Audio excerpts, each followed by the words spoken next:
2023. This will be the April 26, 2018 Citizen Budget Committee regular meeting.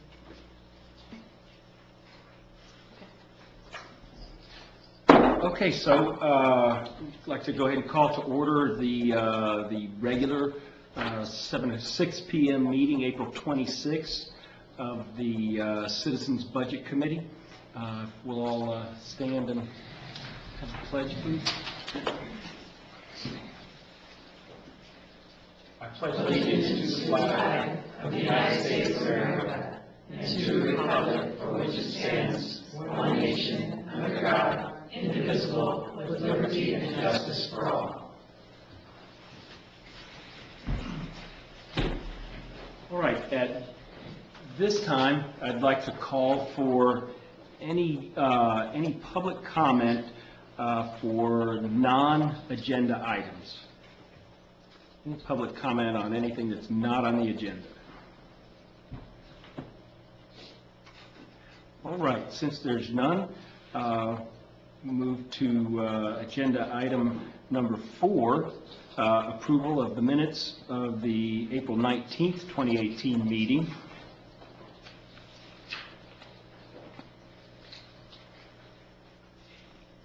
Which would require a motion from a I move to committee. approve the minutes of the April 19th meeting as written and posted on the website.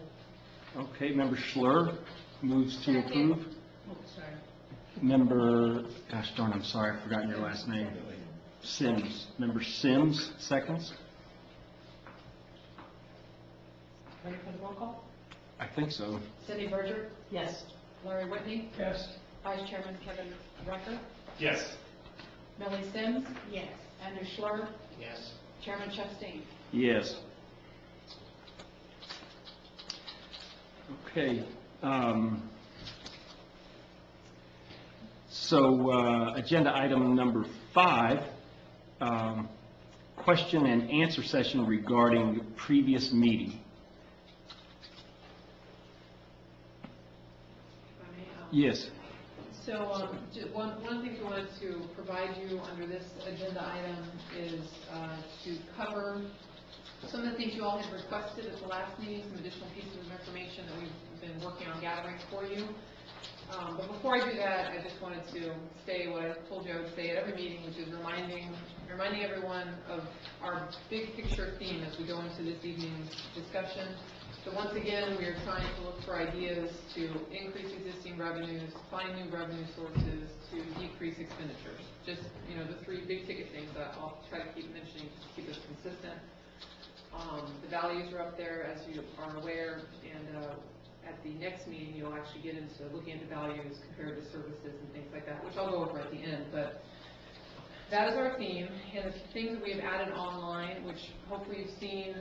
If not, please plan to take a look if you're interested. And also, I should say, every time I'm adding things to the website, I'm just adding it to the end of the list. There's 2 different sections, one that are things that are more pertinent to building the budget, and one that are just other resources.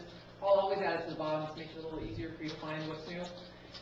But we added in the 3 CRA agreements, the Community Redevelopment Agency agreements we talked about last week, as well as there's an overview document that attempts to make it a little easier to understand what each of those agreements actually do to the budget. So when you look at that overview, it actually gives you the specific number that's in the 17-18 budget and tells you which agreement that's pulled from and how it's calculated, if it's a calculation thing. So anyway, all of that is out there for reference. We also added the city vehicle list, which includes the age of the vehicles and the mileage of those vehicles. So that's up there. Additionally, we had added up the overtime information. We talked a little bit about that last time. So what Brittany did is she pulled each department's overtime, the actuals and the budget numbers, and she did that for the past 3 years. So this year is obviously just a year-to-date figure, and we don't have that at the handout, right? We don't have that at the handout, so it's online. And the other thing I would just mention is when you see the overtime numbers for 16-17, you'll see how high those are in certain departments, and that is because of the 2 hurricanes that year. So that gives you a sense of what that overtime, how that impacted the budget that year. And the other two things I had were, we had given you the 5-year forecast last time, and we had realized that the details on the new construction, when those were coming online, the values were missing, so that's actually a handout in front of you. It's a little small piece of paper, or a paper with not much on it. Yeah, right there. So that's just what was missing from that first page of the forecast. And the last thing was we had talked about the stormwater master plan and where that was at and when we'll know numbers. And I've checked in with our city engineer, and we're supposed to get that final stormwater master plan within the next couple of weeks. So once I have that, we should be a little closer to having numbers where we can look at what does it take. I think, Larry, you were maybe one of the folks that asked that question. You know, how many years might it take us to get to a place where everything is good, you know, kind of thing, and what would that funding look like? So that's what we're waiting on there. And other than that, those were all the follow-up items I had at least prioritized to make sure I answered for you guys today. But if there was anything we talked about last week that you've been thinking about, we had other questions, we just wanted to use this as our initial opportunity to try to answer those for you, if there was anything else that came up. I think I had asked for, excuse me, at least the last citizen survey that was done. Thank you. So I will follow up with you on that. I actually talked to John Fergus, who's not here tonight, because he's been involved in city, he's over at sustainability meeting, actually. Otherwise, he would be here. Yes. Yes, I understand, yes. But I talked to him because he had a lot of just historical knowledge. Right. And I did confirm it was the 2011 that was the last survey, but I have not found the final report. The only thing I've found so far is a document that says it is the, I think, preliminary results. So I'm seeking that final document because I have no context for whether the preliminary actually is truly. I think it's possible that we only ever got the preliminary. Oh, really? I'm trying to remember back, yeah. I think it always Well, said that was a question I needed to ask John, because he actually also emailed me a long narrative of all the past times that he could remember we had done city surveys. Mm-hmm. So that is still on my list to follow up. I just didn't have that ready for you tonight. Are they typically done every so many years, or I don't just remember any of randomly, it. or? Yeah, he had mentioned several over a course of maybe like 3 decades. So it didn't sound, and don't quote me on the 3 decades, but it didn't sound like it was happening within like every 5 years or anything. Yeah. Yeah, other than that, any other follow-up items, questions?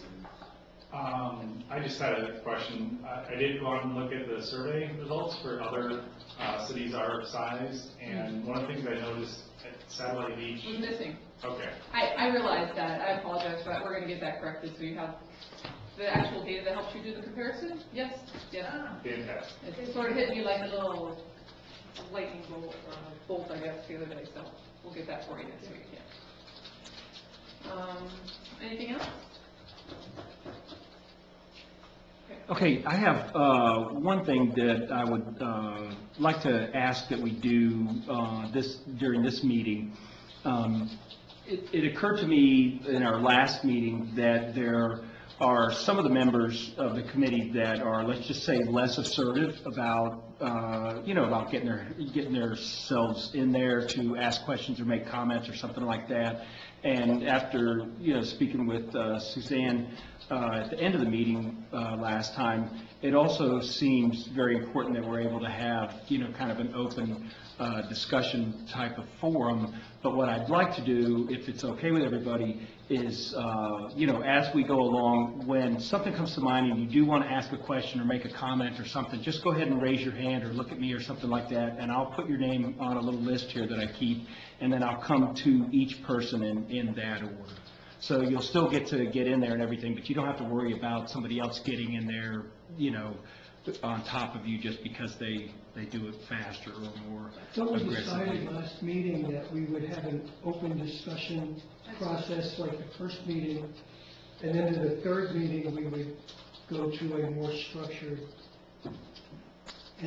question and answer and speaking environment.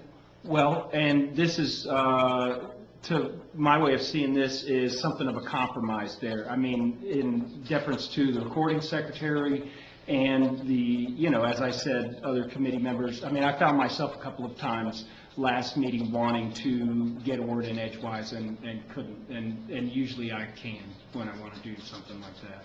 Yeah, so as I understood the concept, that we're still going to have the flow of conversation as we go along through our presentation. So we're not like waiting to the end or anything? That's what I'm asking for. Yeah, we still do that the same way, but, you know, you do it in We went order. around the table, instead of raising our hands, we just kind of went around the table and saw if anyone had a comment, and everyone had a couple of minutes to give their. That's what everybody said no to last time. The more formal, Yeah. that would be our more formal version. The less formal is like, as soon as one of us says something you guys want to ask a question about, I guess what Jeff is asking for, your hand pops up, and then, you know, we pause, and then he recognizes you, and we do it that way kind of deal. Yeah, either the chair can recognize the person or whoever happens to be presenting at that time. Right, yeah. Is that all right with everyone? Does it require a motion? I don't think so. Okay. Okay, that was all I had for that.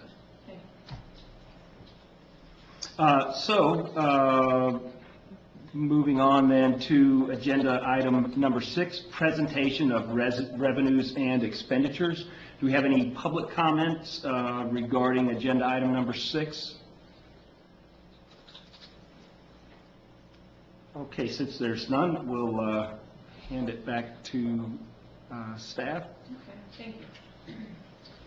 Okay, so there were a few things we wanted to go over with you tonight to, again, further, particularly further focus on explaining the various revenue sources for the city. So we're going to get into that at quite a good level of detail. But before we did that, one of the things that has been on the website since we started this has been a document that was presented to City Council reflecting proposed revenue increases and how those would affect like the average residents and how those would bring in, what revenues those would bring into the city.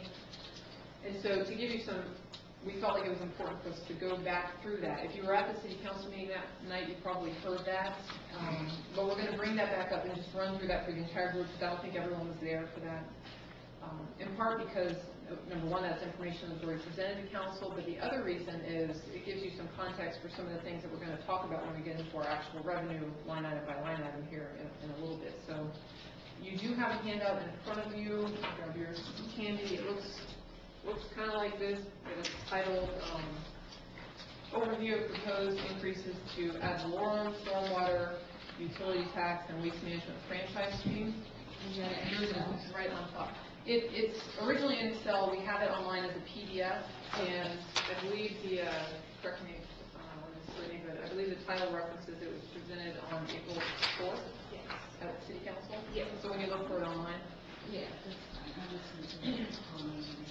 Okay. Yeah, that's good. Thank you. You're welcome. So what we have been asked to do at staff level was to take all of the potential areas in which we could increase revenues, given this impending homestead exemption, all those areas, and just kind of put them together in an analysis and say, this is what those would bring in if we increase them in a certain way, and this is how they would impact residents.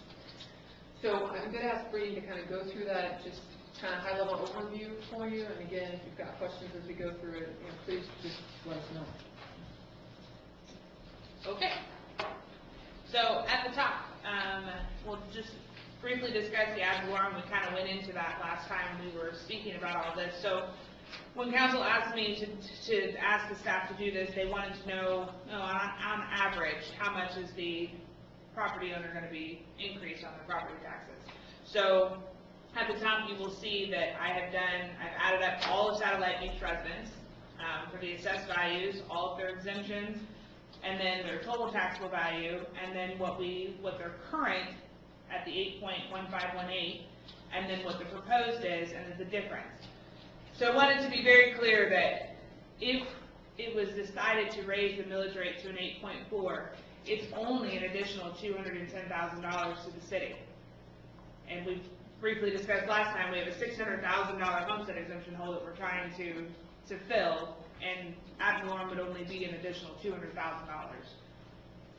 So below that is the average of the assessed values, the exemptions, et cetera, and then the difference would be $41. So on average, it would be about a $40 increase to property owners. Yeah. So will we ask questions along the way, or? It's fine, please do. Okay, so, the ad valorem only $210,000, but you're trying to cover a $600,000 shortfall, right? So why only $200,000? Well, it was looking at trying to, to raise the ad valorem to cover the full $600,000 would make the ad valorem go up quite much higher than where it's at currently. So we were trying to do something that would increase it to help us, but not be completely detrimental to the citizens of the city. So I guess I just object to that philosophy of we're facing a shortfall, so let's increase our income, right? And you're increasing it by only a small amount, Well, not a whole amount, just a bit of amount as we go along, right? So it seems kind of, why don't we, again, trim a little bit instead of just incrementally inking up the taxes, please. Well, so just to add two things to that, so this, when we get through the full document here, you'll see there's two other items that we're proposing to increase in general fund that also help to kind of deal with that $600,000 gap. They include utility tax and waste management franchise fee, which, add roughly another $250,000 or so. Again, doesn't fully close the gap, but puts us in that right direction. And to answer your other part, that is part of why you're on the committee, to give us those ideas that are different than this. So this is just a place we started as staff level based on direction we got. So I think Member Berger had something, and then Whitney. Yeah, I just want to say, it's going to get us 30% of the way there, so it's not insignificant. And I'm not of the belief that you can completely cut your way to balance a budget, because there are always variables. We've got to look at revenue streams in addition to balancing it with appropriate cuts where possible. So I just wanted to make that statement. The other question I had is for the team, the staff. Have you looked at other variables higher than an 8.4?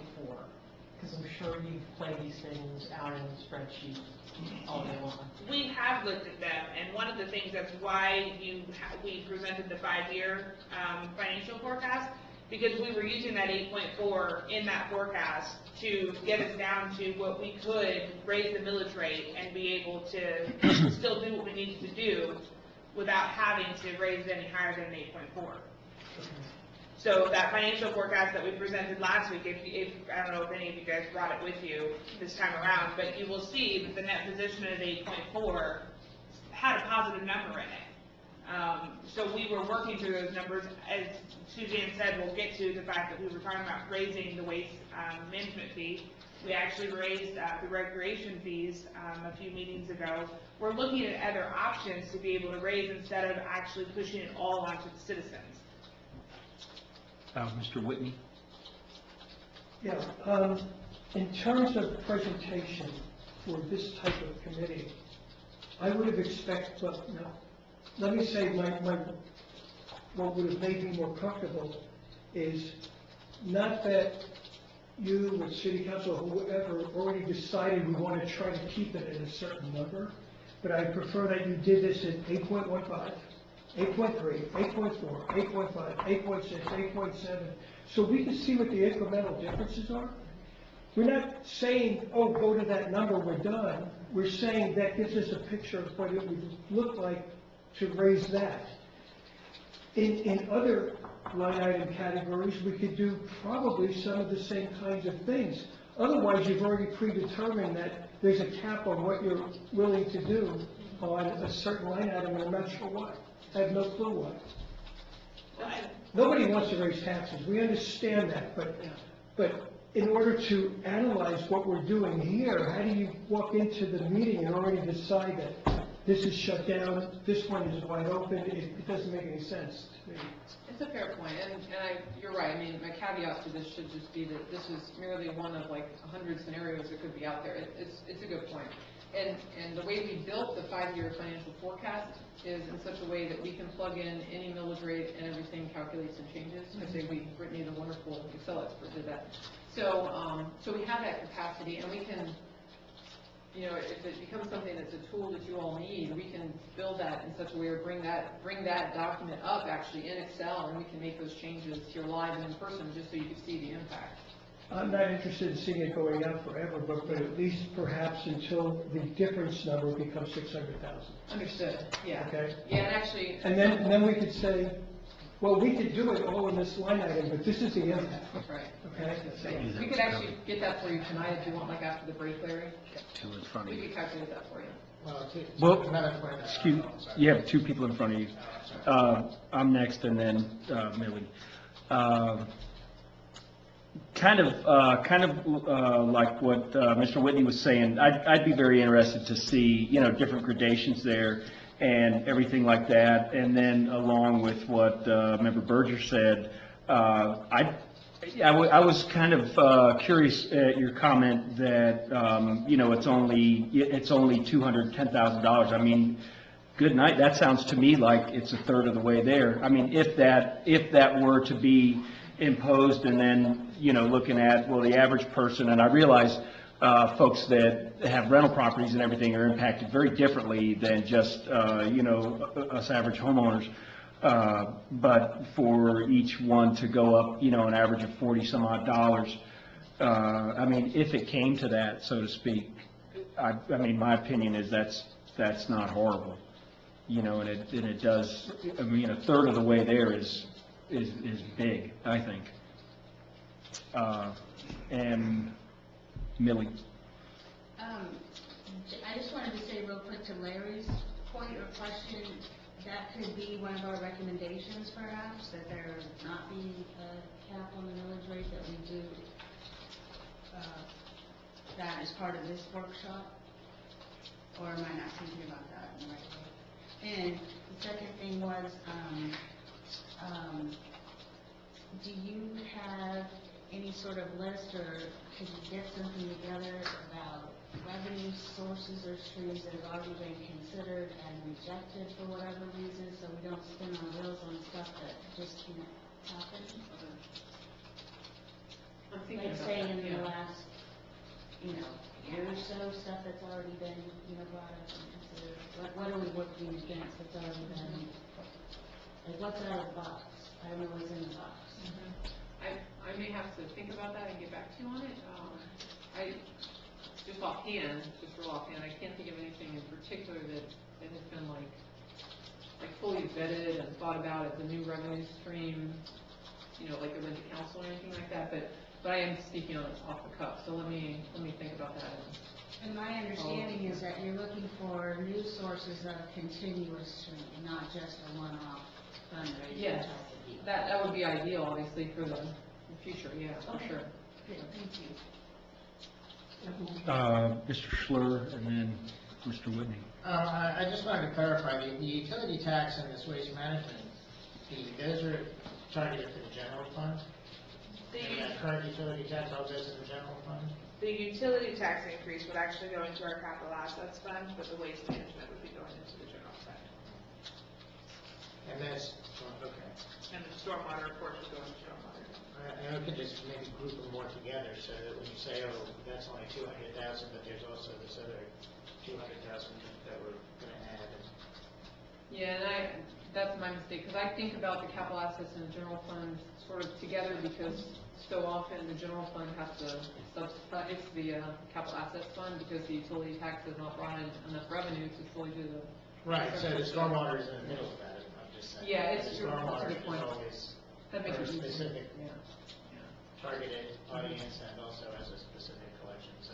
yeah, that's a good point. And I'll just make a comment, I guess, gosh, everyone wants to raise taxes, but me. Mr. Whitney? Yeah, I don't mind responding to that. To me, this exercise is not about whether somebody wants to raise or lower taxes. This is about exposing everything and then later understanding the implications of such an action. Okay? We may say that, for argument's sake, raising it to 8.7 would bring us all the money in the world, but it might have a direct impact on people's ability to buy goods and services. So, and then maybe we would say that that's not a good number.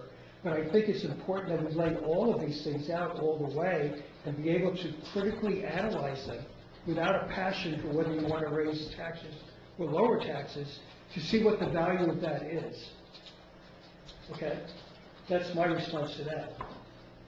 My question here is, Yeah, I got her. on the all satellite beach and the assessed value, is that based on current value or projected value for the next cycle?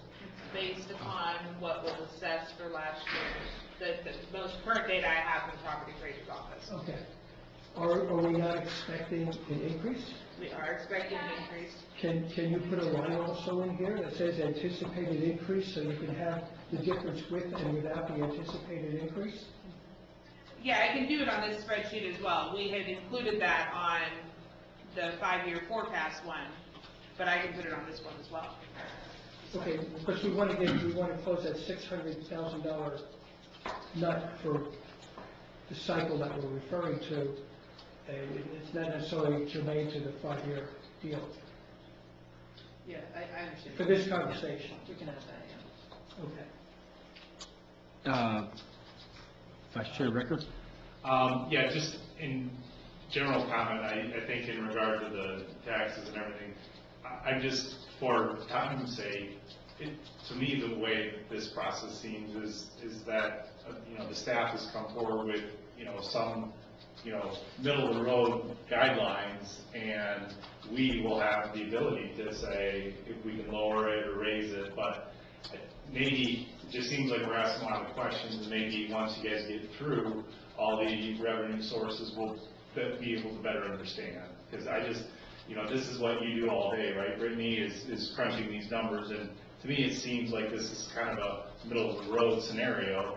Instead of having 10 scenarios, yeah, I mean, we could have a lot more paper in front of us, but it seems like this is a middle of the road, and we'll still have the opportunity to say we don't want to raise the rate or raise it even higher.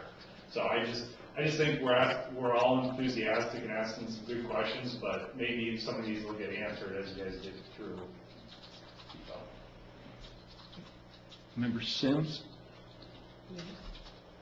Can you have your... You didn't get the... Well, I just wanted to make sure. Well, Thanks. I mean, I can respond as well to a sweeping statement. I was just asked who everyone is, but I mean, it's a little snarky, so that's... Okay. Sorry. Okay, so nobody saw me, but I put my hand up too in the middle. I have one comment and one question. My question is, and this is kind of in line with something Mr. Schlur was asking a few minutes ago, I guess, but the $600,000 deficit, so to speak, and I don't know if that's the correct term or not, but the $600,000 deficit is kind of generalized because it's just revenues that we're not going to have, that we have been having, and it affects many things across the board. And I'm just kind of putting out what I think I'm supposed to understand. I'm looking to be corrected if not. And what we're looking at here are differences in, we're looking at increases, possible increases in revenues coming from different areas, like there's the stormwater fees that can be raised, and the utility tax and water tax and things. Also the ad valorem. And, I'm just looking on the sheet here, and there's a $210,000 difference, and then, a possible $210,000 difference, a possible $484,000 difference, and a possible $204,000 difference. And any combination of those things are possible scenarios to make up the total 600. Do I understand that correctly? No, to Andrew's point, it would have been better if we had isolated the stormwater piece of this, for starters, because the second table there, that is the stormwater table, that $484,000 goes into a separate fund just for stormwater purposes. Okay. The $600,000 number we're talking about affects general fund revenue. So the two things on this sheet that apply directly to that are the $210,000 under the ad valorem and the $204,000 under the utility tax. Is that right? generally speaking? What do you want to say? Well, I just want to be careful with the 204 because it really does go into a different fund. We do transfer money back and forth, but when we talk about the expenditures that are on your 5-year forecast for general fund, this doesn't include any capital assets expenses. This Okay. just includes general fund expenses. So in my head, I look at it as it's just the 210 to offset the expenses that we have strictly in general fund. And does the, Yeah, and the waste management, with the waste management supposed to bring in an additional $50,000. So you're talking about $260,000 to come into the general fund to help pay for the general fund expenses, as well as try to fill the gap of the $600,000 homestead exemption. Does that okay. make sense? Yeah, I'm beginning to get a better idea. And a comment, and correct me if I'm wrong, but I'm kind of seeing this, our second meeting here, as, a lot of this I would regard as something akin to brainstorming, where, you can freely come out with ideas and, it's part of the group's responsibility not to, for nobody to poo-poo on anybody else's ideas, because that's what we want. We want the door open to any and all ideas. And there's also a big component of education going on too, to even understand. I mean, from my point of view anyway, a big component of education, understand just exactly what we're brainstorming on. Agreed. Is that right? That is correct, yeah. All Okay. ideas are welcome, and we'll give you as much information as we can, so you make, educated recommendations, Okay. And for the record, I'm not super keen on raising taxes either, but I recognize that, you can't pay for things without money. And I'll say that neither are we. Yeah. I don't think anybody's ever really keen on that. Okay, I guess it's back, Bertram. No, sorry about that. So, I've got my 5-year forecast in this. And again, I'm the marketing person, not the math person I anymore. understand. So, I If you find see, an error, please let me no, know. no, no. I see for current, 6.9. Yet, when I'm on the 5-year, it says 7.013. So that 7.013 includes that additional 313,000 that we're saying we should see as property taxes increase.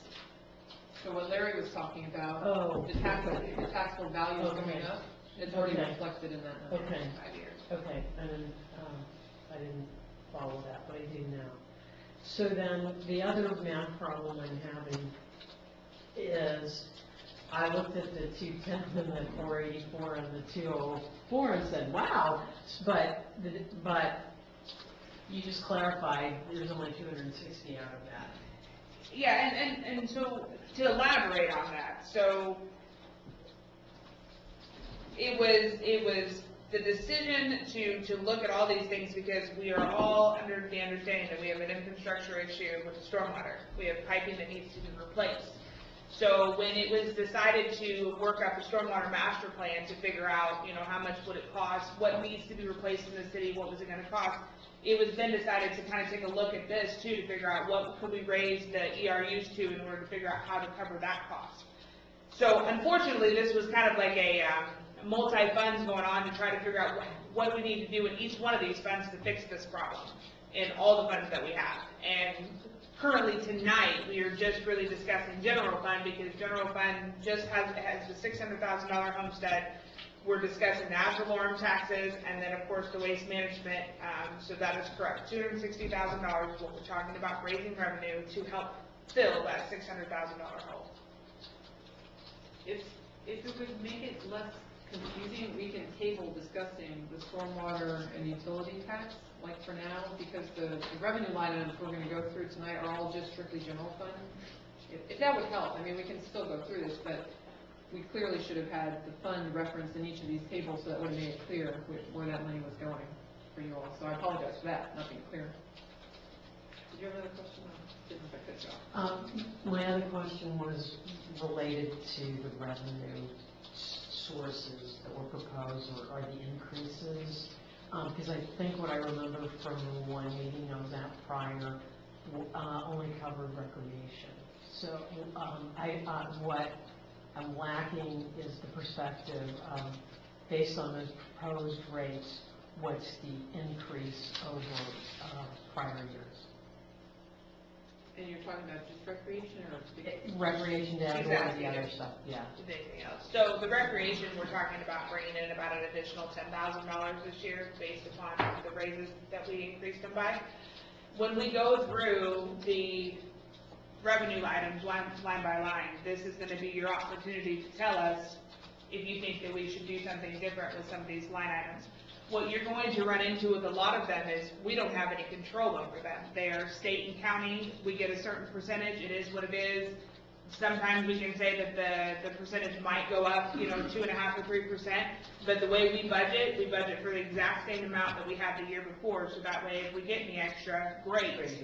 Right. So yes, I mean, to your question, we will be going through these line by line, and then you can let us know if you want to look at something a little further. I'll be honest with you, with the recreation fees, we looked at what we currently charge, and discussed, I think a couple of years ago, they raised the tennis courts fees, so we left a few of those alone, and we raised a few of the others, but we didn't want to raise them like crazy.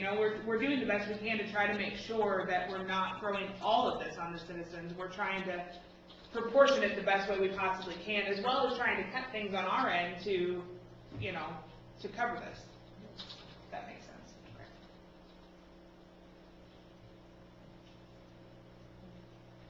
Nobody else had their hand up yet.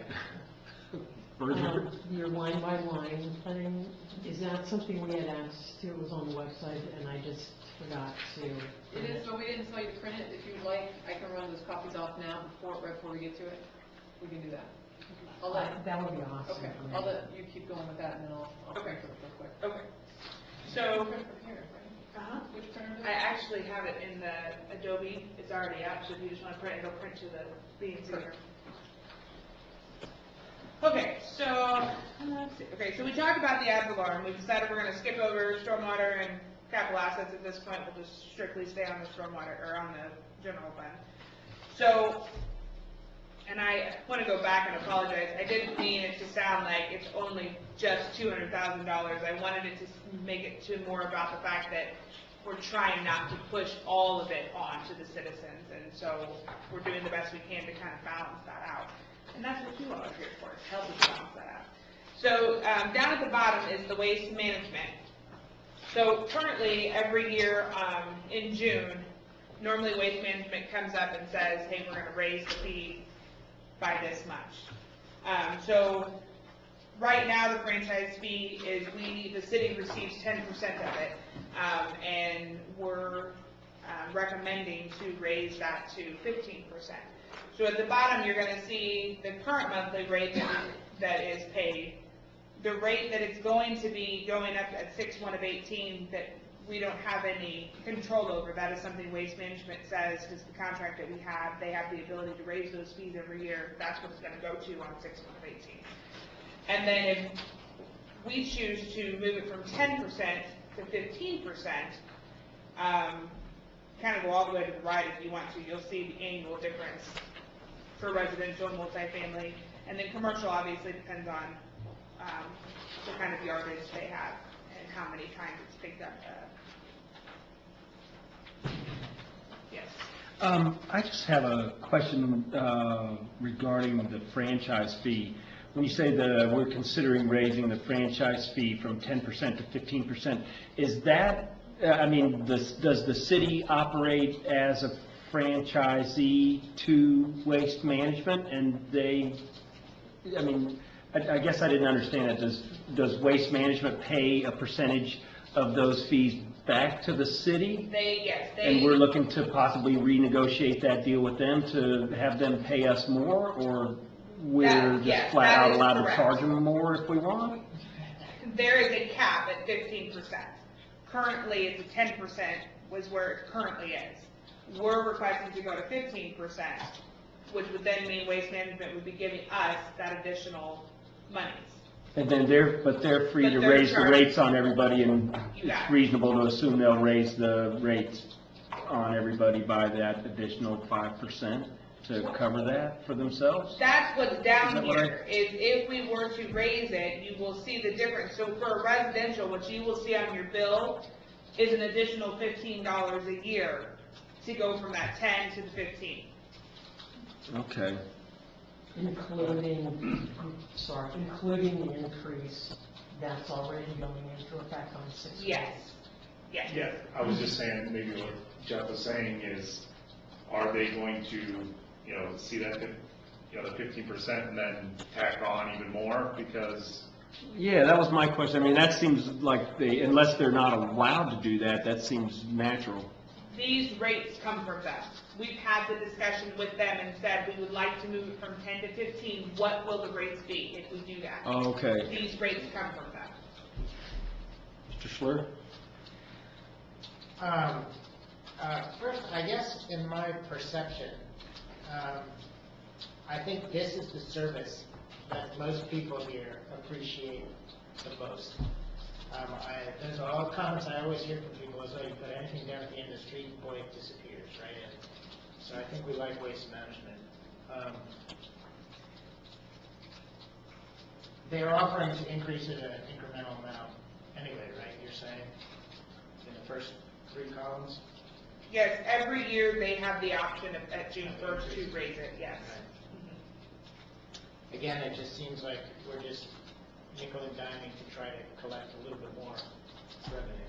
So, again, same objection I have about increasing the rates. Although this is a good service, I think, right? I would not disagree, and to answer that question about nickel and diming things, when we go through these revenue items, we don't have a lot of choices of where we can raise until you do these little things. Because like I said, waste management can only go up to 15% for the franchise fee. We can't go any higher. Ad valorem can only go up to 10 mils. We're at 8.15. We can't go any higher than 10. So there are caps that we have to follow through. So then the other revenue items that you look at are the things that are state and county that give us a piece of it. So we don't have any choice to try to raise those.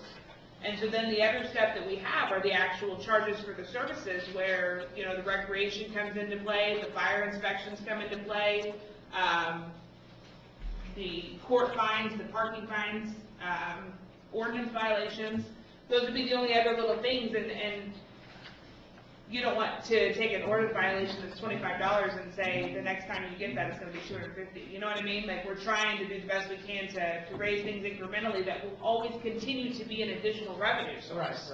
Right. And the contract with Waste Management, we don't have to hit the max, right? And they raise it. It's like cost of living raises every year, and I'm happy with that, I guess I could say. Okay. And other than that, we should control our spending. Okay. Larry? Whitney? This whole, I kind of knew it, but now I'm really learning it. This waste management thing seems weird to me. It seems like the city almost has an incentive to get them to raise the rate so that the amount of money coming back is greater. And that puts the incentives in the wrong places, okay?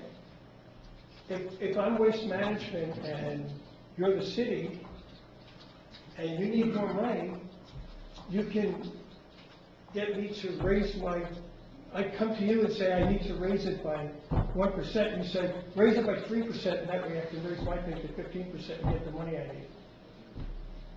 Am I misreading that? Is that the way the work? I understand your point, and the math would work out like that. The math works out like that, Yeah. so the incentives are incorrect.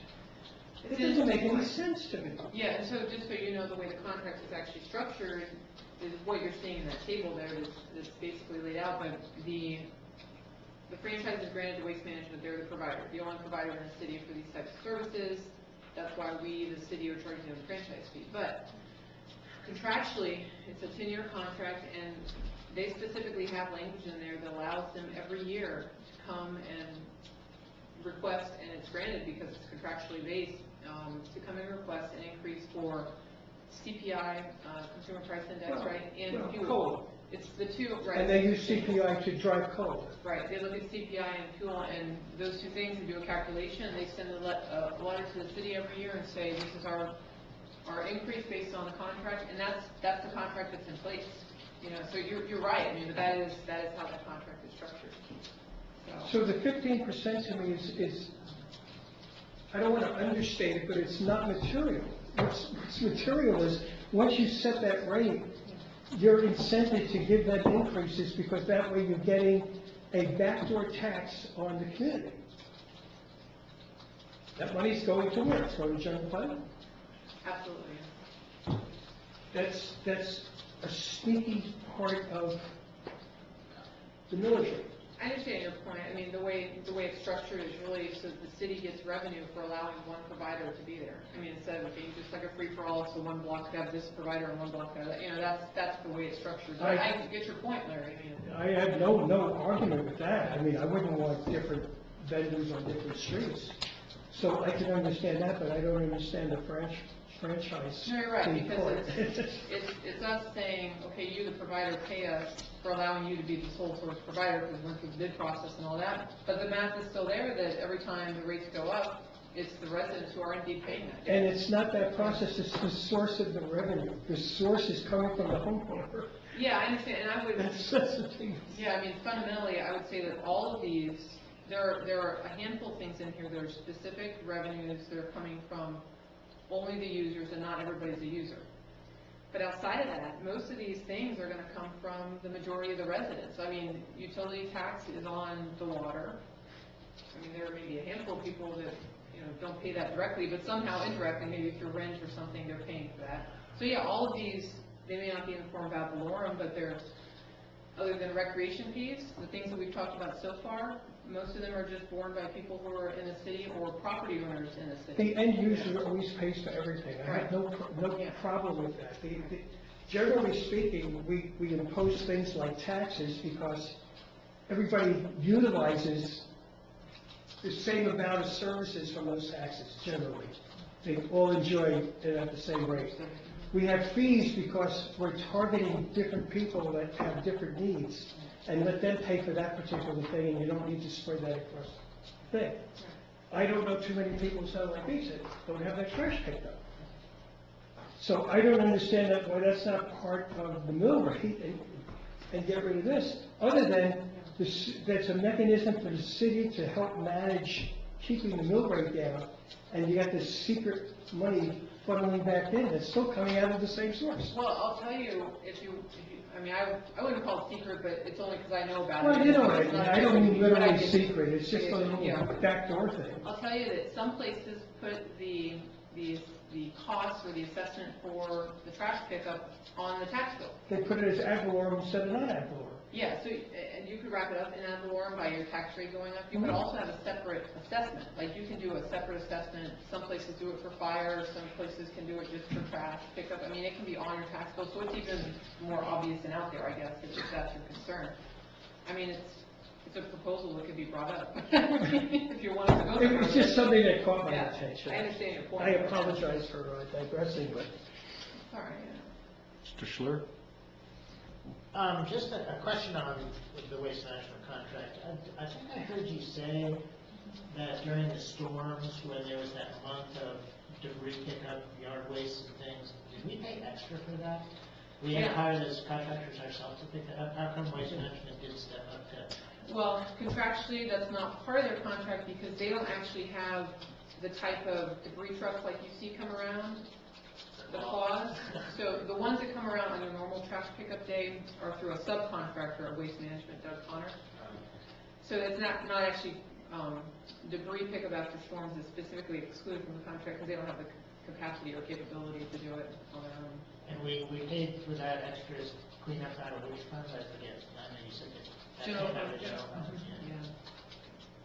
That was part of what you wanted to get the savings to deal with that. To replenish the reserves because of the expenditures, for sure, yeah. Now, as I recall,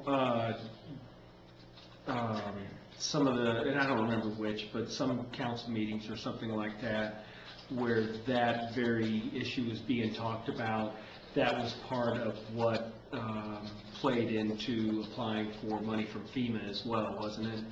Yeah. I remember talking about, okay, well, are we going to wait for the FEMA money to get the stuff off the street and then pile it up down at the, at the end of DeSoto, or are we going to get it out of the way now and then wait for FEMA to pay us back later? Is that right? Don't remember the exact conversation, but the way the FEMA money works is after you've expended the money, you can apply for those reimbursement dollars from the federal government. So I think what you might be referring to is a conversation we had, particularly after the first storm, but also part of the second storm, which is we have an interlocal agreement with Brevard County to do the debris pickup for us. It doesn't mean they pay for it, we still pay for it, but they had done a request for proposals. They had hired contractors to come in and do the cleanup for us. And other cities have these interlocal agreements. It's just basically an arrangement to say, okay, the storm has happened, please come in and take care of this for us. The short end of the story is that the county could not get enough contractors in under their contract to do the job in an expeditious amount of time. I mean, we had like one truck limping through the city.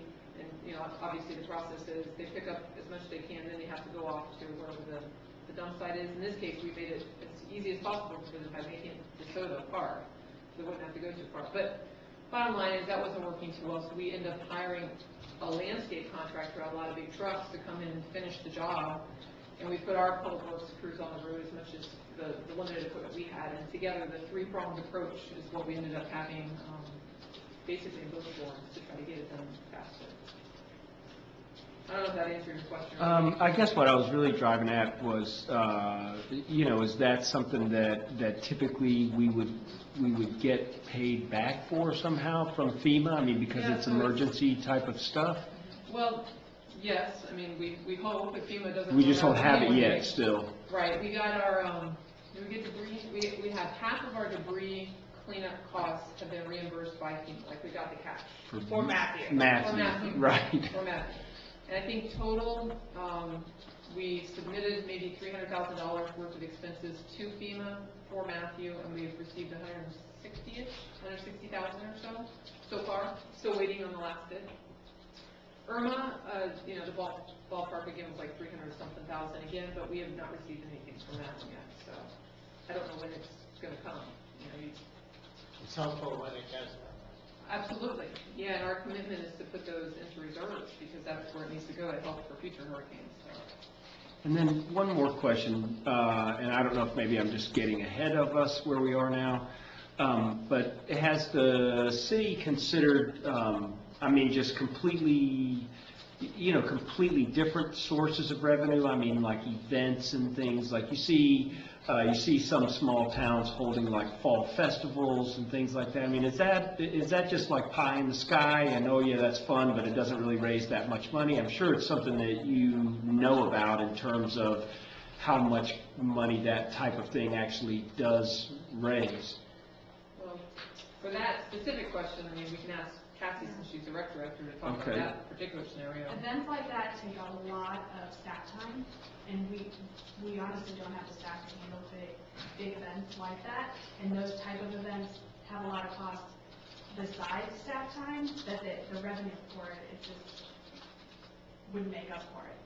I mean, unless you're charging a vendor $400 to come be a vendor, and those aren't the kind of businesses that set up tents and an outside event. And what about like I see at Holy Name of Jesus, they have that fall, and haven't been involved in there when we went to Boy Scouts there. I'm under the impression that it's a really big fundraiser for them annually, and maybe it's not, millions and millions, but what we're talking about is ultimately less than 1 million. We're talking about, making up 600,000 in pieces. I mean, surely they're not losing money on that every year. They wouldn't keep doing it. Yeah, well, the other example that comes to mind is Founders Day that the Sally Beach Women's Club puts on every year. I mean, I don't know the details, but they make a pretty good amount of money, right? I don't know the math on it, how much it costs them, but I guess if what you're saying is that would be one of your proposals for us to look at other types of recreational events where we could potentially, if the numbers work, if we make more than we expend on it, mean, those are certainly things we can look at. I hesitate to add events because, I mean, have you seen how many events go on on a weekend? There can be 8 big things going on just beachside, Pineda to 192 in one weekend. And spring and fall are just absolutely loaded. I work every single Saturday in those seasons already on events that we're doing. So to just throw another thing out there that's just going to split the number of people that are going to these things even more, I don't think, if there was a need for something, for an event like that, I could see. Well, I'm not referring, that's just the one thing that comes to mind. I mean, not being really, schooled in that type of stuff. But, if those events, if there's, that many of those type of, if someone's making money on them, or they would not be doing it. Yeah, well, and I know part of your question was really just, are there other things? That was an example. Yeah. Truly, I mean, what we're looking at so far are existing revenue streams and figuring out how to improve on that, how to increase those. And I wonder if there are revenue streams that we just haven't, that we haven't considered. Well, that's part of why we're here, because I struggle with trying to think of things that are maybe out of the box or creative, or things that we haven't come across before. I mean, I hear what other cities do sometimes. Special events is a good example. And, I see there's a potential there. What I've struggled with here is the only land that I think is big enough to do something really big is that 100 acres, that's just available and for parking and everything else. Sure. I picture a big fair, not that that's a good example. I mean, we could look to see what the math would work out to be if, number one, we could actually get access to using that facility, that land that's not ours. And I'm sure the owners would want a cut of whatever the revenue is, you would think. But anyway, I mean, those are things that if you want us to look at, we can certainly see if it's there, and it would be an outsourcing of the staffing and things, because to Cassie's point, we couldn't manage something like that. So you'd have to hire a company to do this, so they could promote it, get revenue off of it, they make some money, the city makes some money. I have no idea what that looks like, because I've never looked at it before. But just big picture beyond just recreational events, that's the kind of stuff we're looking for ideas on, because, every day I try to think of something that we can do, but I haven't come across anything that's like a gold mine or a series of gold mines that I could put together to make, a good case. But I'm open, so. Well, in smaller events, events in general that drive revenue don't have to be, big giant gold mines, that entail a lot of risk and everything like that too. But, we're talking about a really long haul here, and maybe we, begin to pick up some smaller things that aren't as much of a burden on, city staff and everything like that, but do drive some revenues. And I think that kind of stuff tends to grow over time. Ms. Sims, next.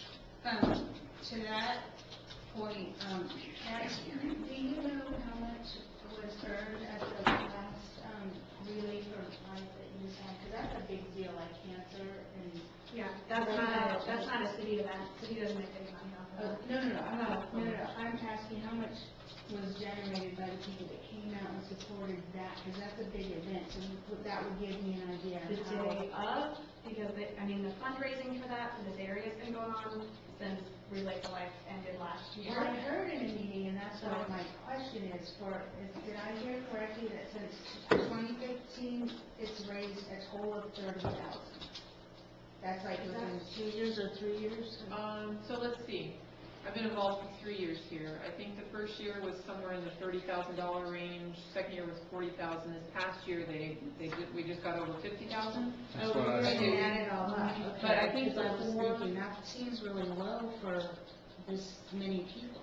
Yeah, well, before, 10,000 people. I believe before the day of the event on Saturday, I think we're in the $46,000 or $47,000 range. That's a decent. So, but that's, I don't know how all that works. But anyway, so, Okay, I just wanted to get an idea of what a lot of money is, what a Keep in big mind event. too, that that's a charitable, there's Yeah, something no, no, charitable yes. tied to that. Yes. And a lot of the events that we're involved with have a local group like the Women's Club or the Lions Club. So the city's not bringing in income, we're helping those clubs raise money for their, what they do in the community. Right, and I get So that. if the city chose to take on an event to fundraise, you're going to have a hard time finding people that are like, yeah, I'll contribute to the city, when they're already in from the gas station, no, I can't. Yeah, that's something. When we don't have that charitable, Right. you know, good feeling thing, it's hard to raise money Yeah.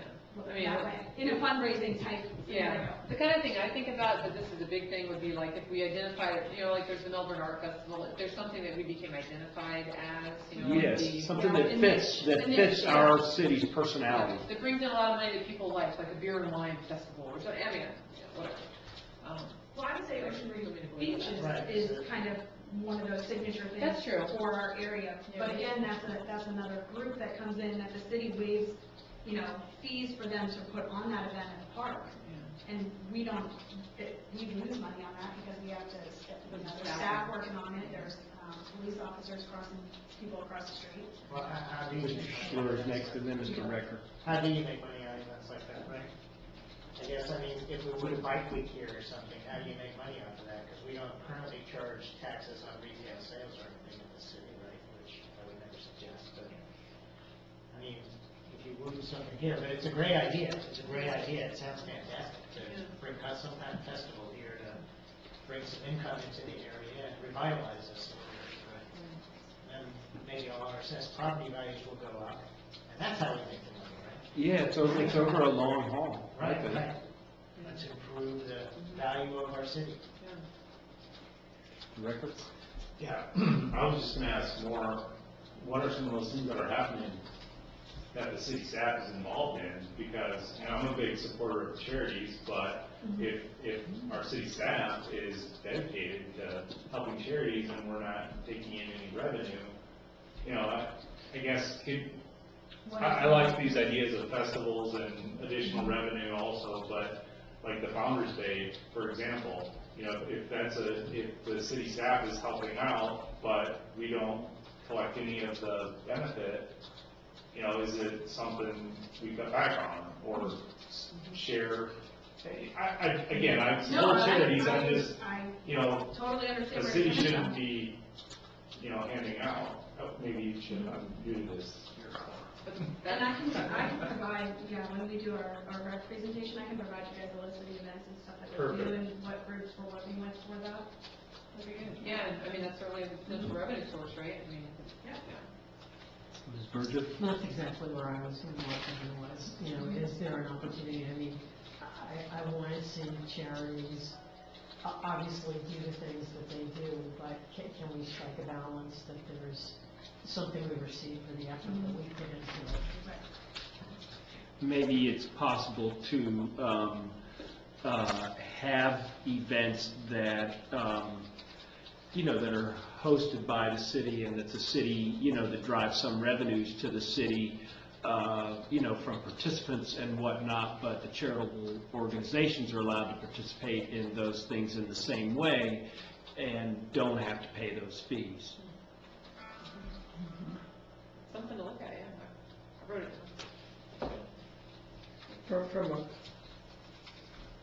From a financial and budgeting standpoint,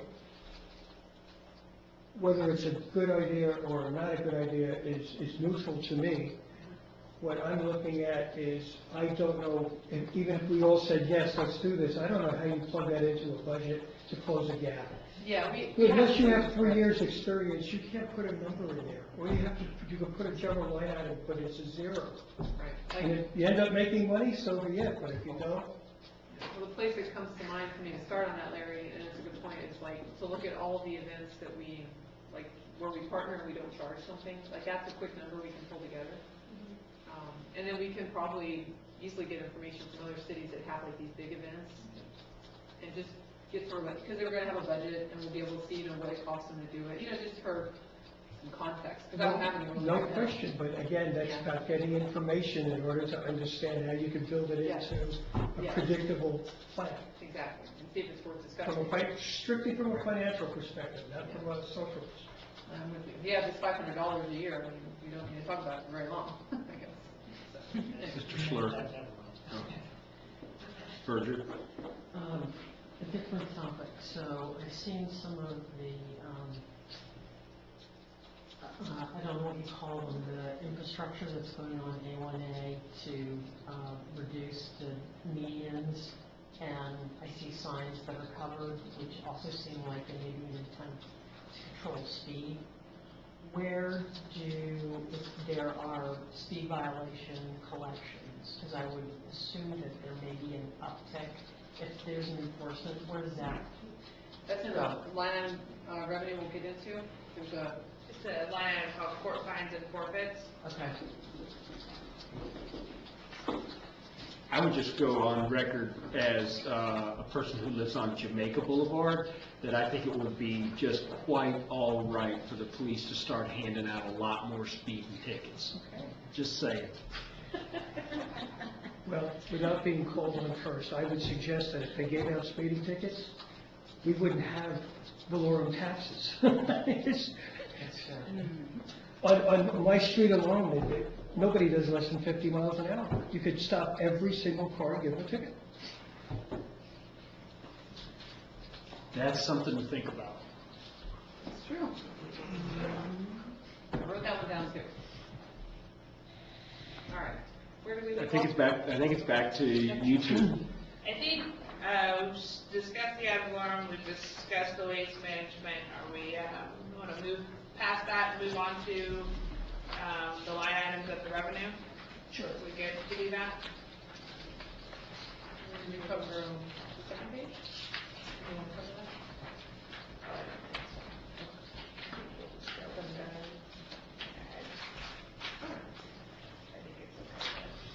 All right, so let me pull that up. Can we pull up the screen too? It's so small on your Well, as you pointed out, can I just ask, so the second page of this thing that we've been looking at, you've actually done the calculations to say based on X values with these proposed increases. Yeah. This is what we're looking at in terms of additional. Yeah, and that's one of the documents that I gave you. I pulled the property up to kind of show you if we raise the millage rate to an 8.4, what this specific property would be paying additionally, and then once the homestead exemption was passed, what the specific property owner would be saving based upon the assessed value at this point. Understand that assessed value could go up because this specific property would not get the full $25,000 exemption because their assessed value is only at $118,150. So they get the first $50,000 from the first two homestead exemptions, and then they would only get the $18,150 additionally because their property's off the full $125,000. And maybe I should stop here for just a second because I want to make sure that we all understand how this homestead exemption works, how you get them. Should we go through that? Like, that would be a good idea? Okay. Yeah. Okay, perfect. I was wondering because I'll be honest with you, personally, until I got involved with the city, understanding that homestead exemption can sometimes be complicated. I'll be honest with you, when they released this other one, it took a lot of thinking through the whole entire thing to understand how this would play out. So, for starters, there are a lot of exemptions that you can have with property taxes. They're on the property tax appraiser's website for all kinds of things. In order to get those exemptions, you apply to the property appraiser's office to get them. You have to own the property, and that property has to be your permanent residence. Not sure if there's much more to get the homestead exemptions at least. So the first homestead exemption was exempted from property values from $0 to $25,000. The second property homestead exemption was from $50,000 to $75,000. This third one is going to be from $100,000 to $125,000. So the question is, what the heck does that mean? Because to me, it was like, okay, so doing some research, if your property was valued at $125,000, it was assessed at $125,000, I want to make sure I use the right terms here. If your property was assessed at $125,000 and this new homestead exemption gets passed, you would receive a $75,000 exemption because you qualified for the first one, because your house was over $25,000. You qualified for the second one because your house is over 75,000, and now you're gonna qualify for the third one because your house is over 125,000. Now, let's say your house is assessed at 124,000. The way this would work is instead of, you would get the first 25, the second 25, but because you were below the 125 and at 124, you're only gonna get $24,000 of that exemption. So you would get a $74,000 exemption instead of a 75. Does that make sense? Sure. Sort of like the margins on your income taxes. So, yes. Are there homes in Satellite Beach that are valued assessed at less than 125,000? That was my question. That are assessed less than 125,000? Is that what you said was? Yeah, this one that I provided you is a perfect example. This one is assessed at 118.5. Oh, right, to save our homes, right. Right. So if it's assessed at less than 125,000, whatever it is between the 100 and 125, that's what you would get. So if you were assessed at 110, you'd only get $10,000 on top of your 50. So I guess the other side of that question then is how many are above that will be eligible. That's how you came to the $600,000. Yeah. Yes, You did that that's, calculation. yes, that is where it came into play with the, because I pulled down from the tax collector's office every single property in the city, and I looked at every single one, because obviously you have properties that don't pay any taxes at all. You have properties that some have exemptions, some do not. So I had to go through and divvy it all out and figure out which ones, and then go through the ones that were between that 100 and 125 and figure out how much of those would they actually be exempt from. So, and that is correct. That's how we got to the $600,000 number. So in the end, you're proposing to raise taxes on almost everyone then, because not everyone will be eligible for this additional exemption. That is- because of these capped house growth values and all the way this all works, right? That is the point that the Florida League of Cities has been trying to explain to everyone, that this is not a tax deduction for everyone. It is a tax shift. You are going to be saving money on a property that gets the full exemptions, and those who don't get it are going to have to pay more. Right. So it's just a tax shift. But, you know, if the homestead exemption doesn't pass, I think it will be like a once in a lifetime. I mean, I have never seen any place where a Because homestead exemption doesn't pass. most of the voters probably don't understand the fine points of the Which- calculation that you're going through. Which is what I tried to explain when we were discussing this in our council meeting, was to try to get people to understand that. But that is correct, because even if you only get an additional 10,000 because your house is assessed at 110, why would you not vote for it? You know what I mean? Right. People who have rental properties, they most likely have a home in this city, so they're gonna get the homestead exemption on their property, so why not vote for it? Because otherwise you're not even getting it on your own home property, you know what I mean? So, and Even though it will increase the taxes on the rental property. it will, yes, it will. I don't disagree with that. I mean, and that's the part of this tax shift here, so. Right, so I guess I just reiterate what I said before.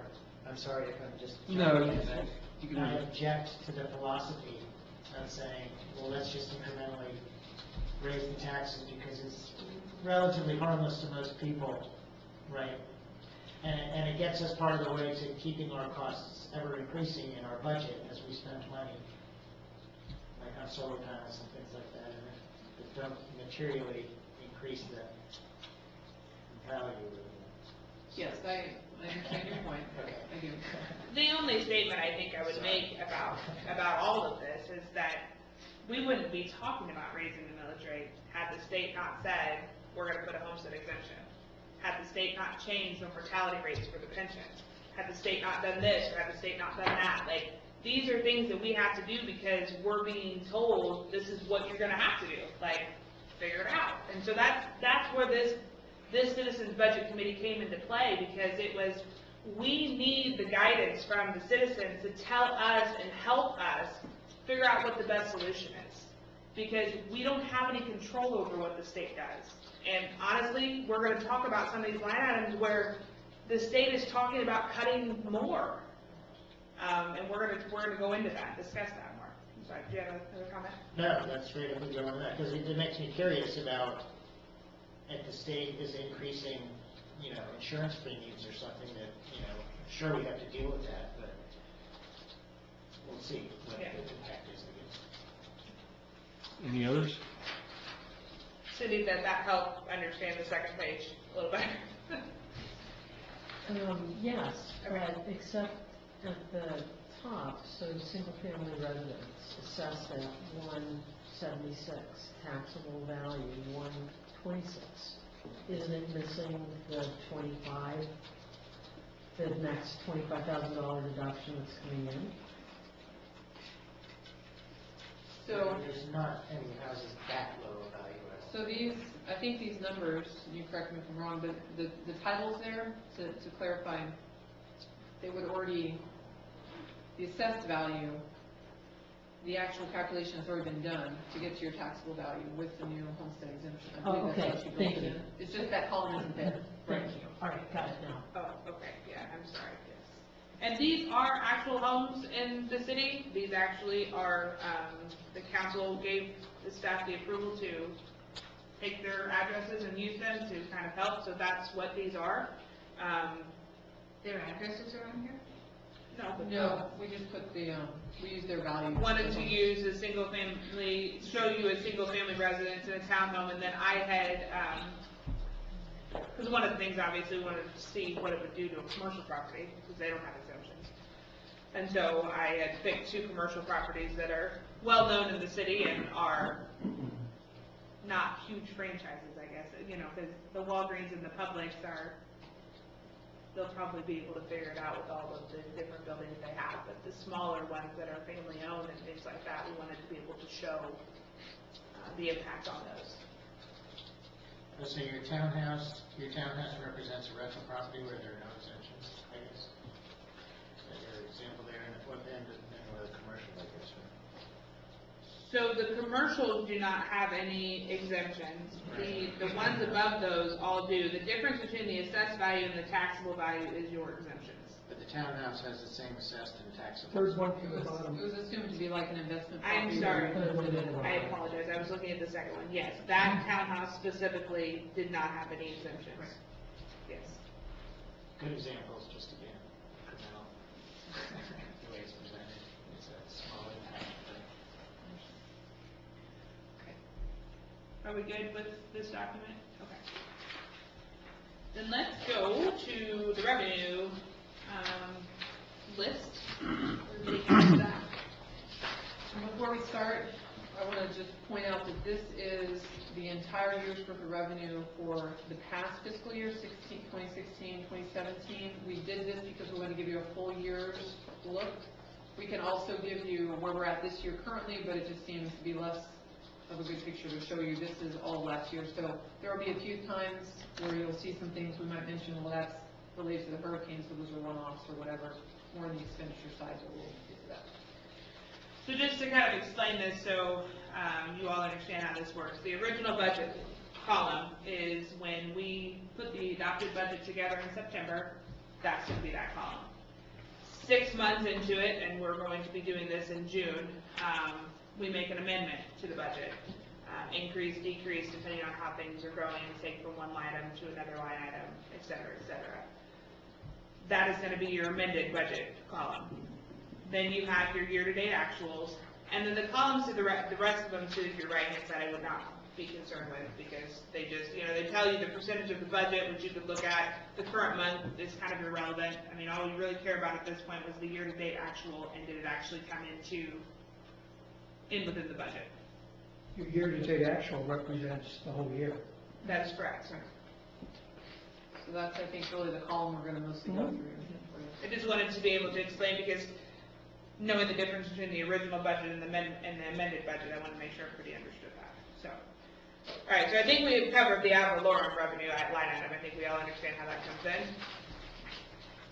Your share of local option gas tax, that is a county and state distribution. It is decided upon,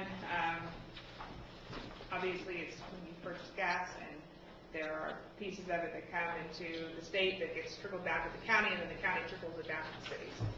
So these, there's a handful of them that normally about July, get told to us to estimate what we're gonna receive into the next fiscal year. So those numbers will stay what I currently have until those new numbers come in, and then I'll change them in the budget to what they anticipate to be.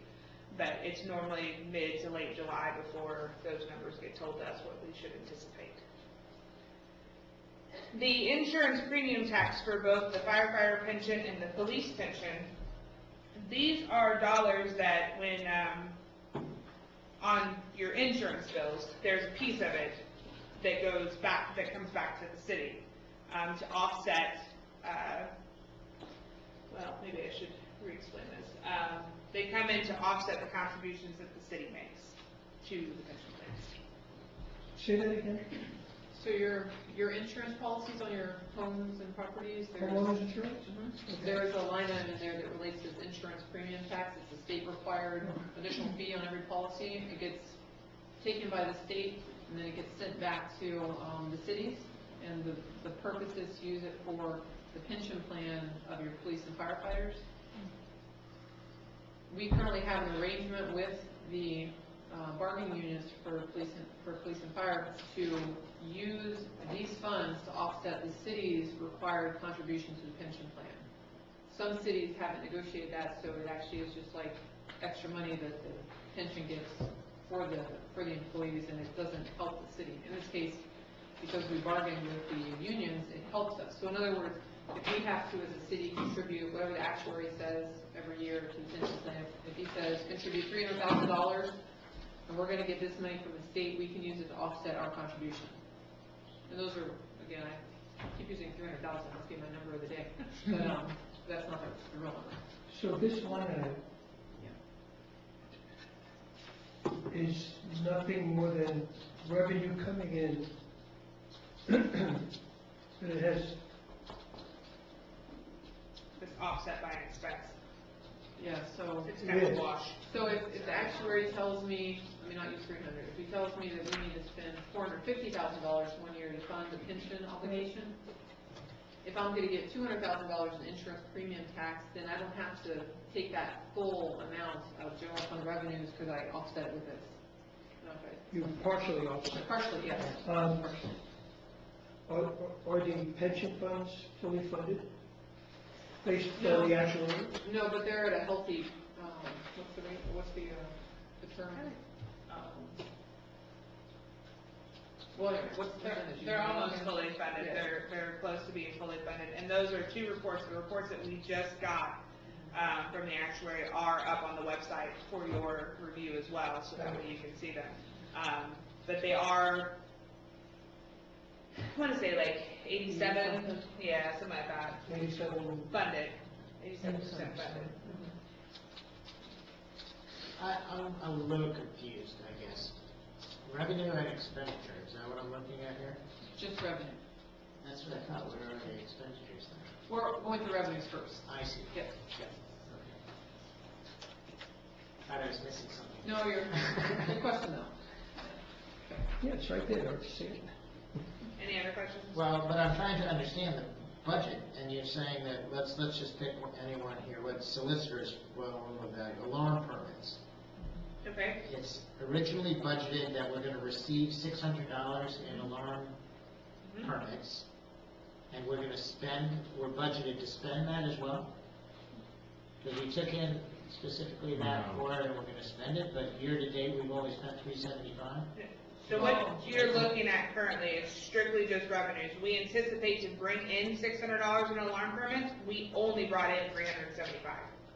I see, okay. There's nothing in the report that you're looking at right now that has anything to do for us with. to implement the permits. Correct. Okay, right. Correct. So just revenue. Correct. Even though it says revenue and expenditure. That's because the following pages after this are the expenditures. Yeah, sorry, this report, this is like the beginning of the report, it's on the website, and it's like, I don't know, 50 pages long, or 57 pages. Yeah, I saw that. Yeah. I didn't hit it. Yeah. So look at the heading on the report. Yeah, sorry, ignore the second half of the title. I got it. Okay. Just the way it comes off our accounting software. All right, cool. So look at the financial statement, it's 182 pages. That's a fun read, huh? We didn't go that far into it. Okay, communications services. Okay, so communication service tax, that is, like television cable.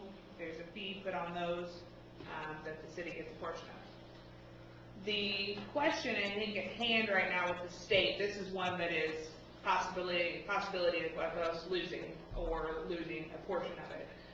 There is much discussion because now that we have Netflix and Hulu, those currently, correct me if I'm wrong, but those currently, there is not a tax on for the city to be receiving.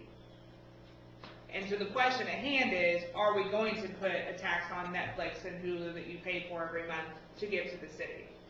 Because most people are getting rid of their cable because they're going to these types of things.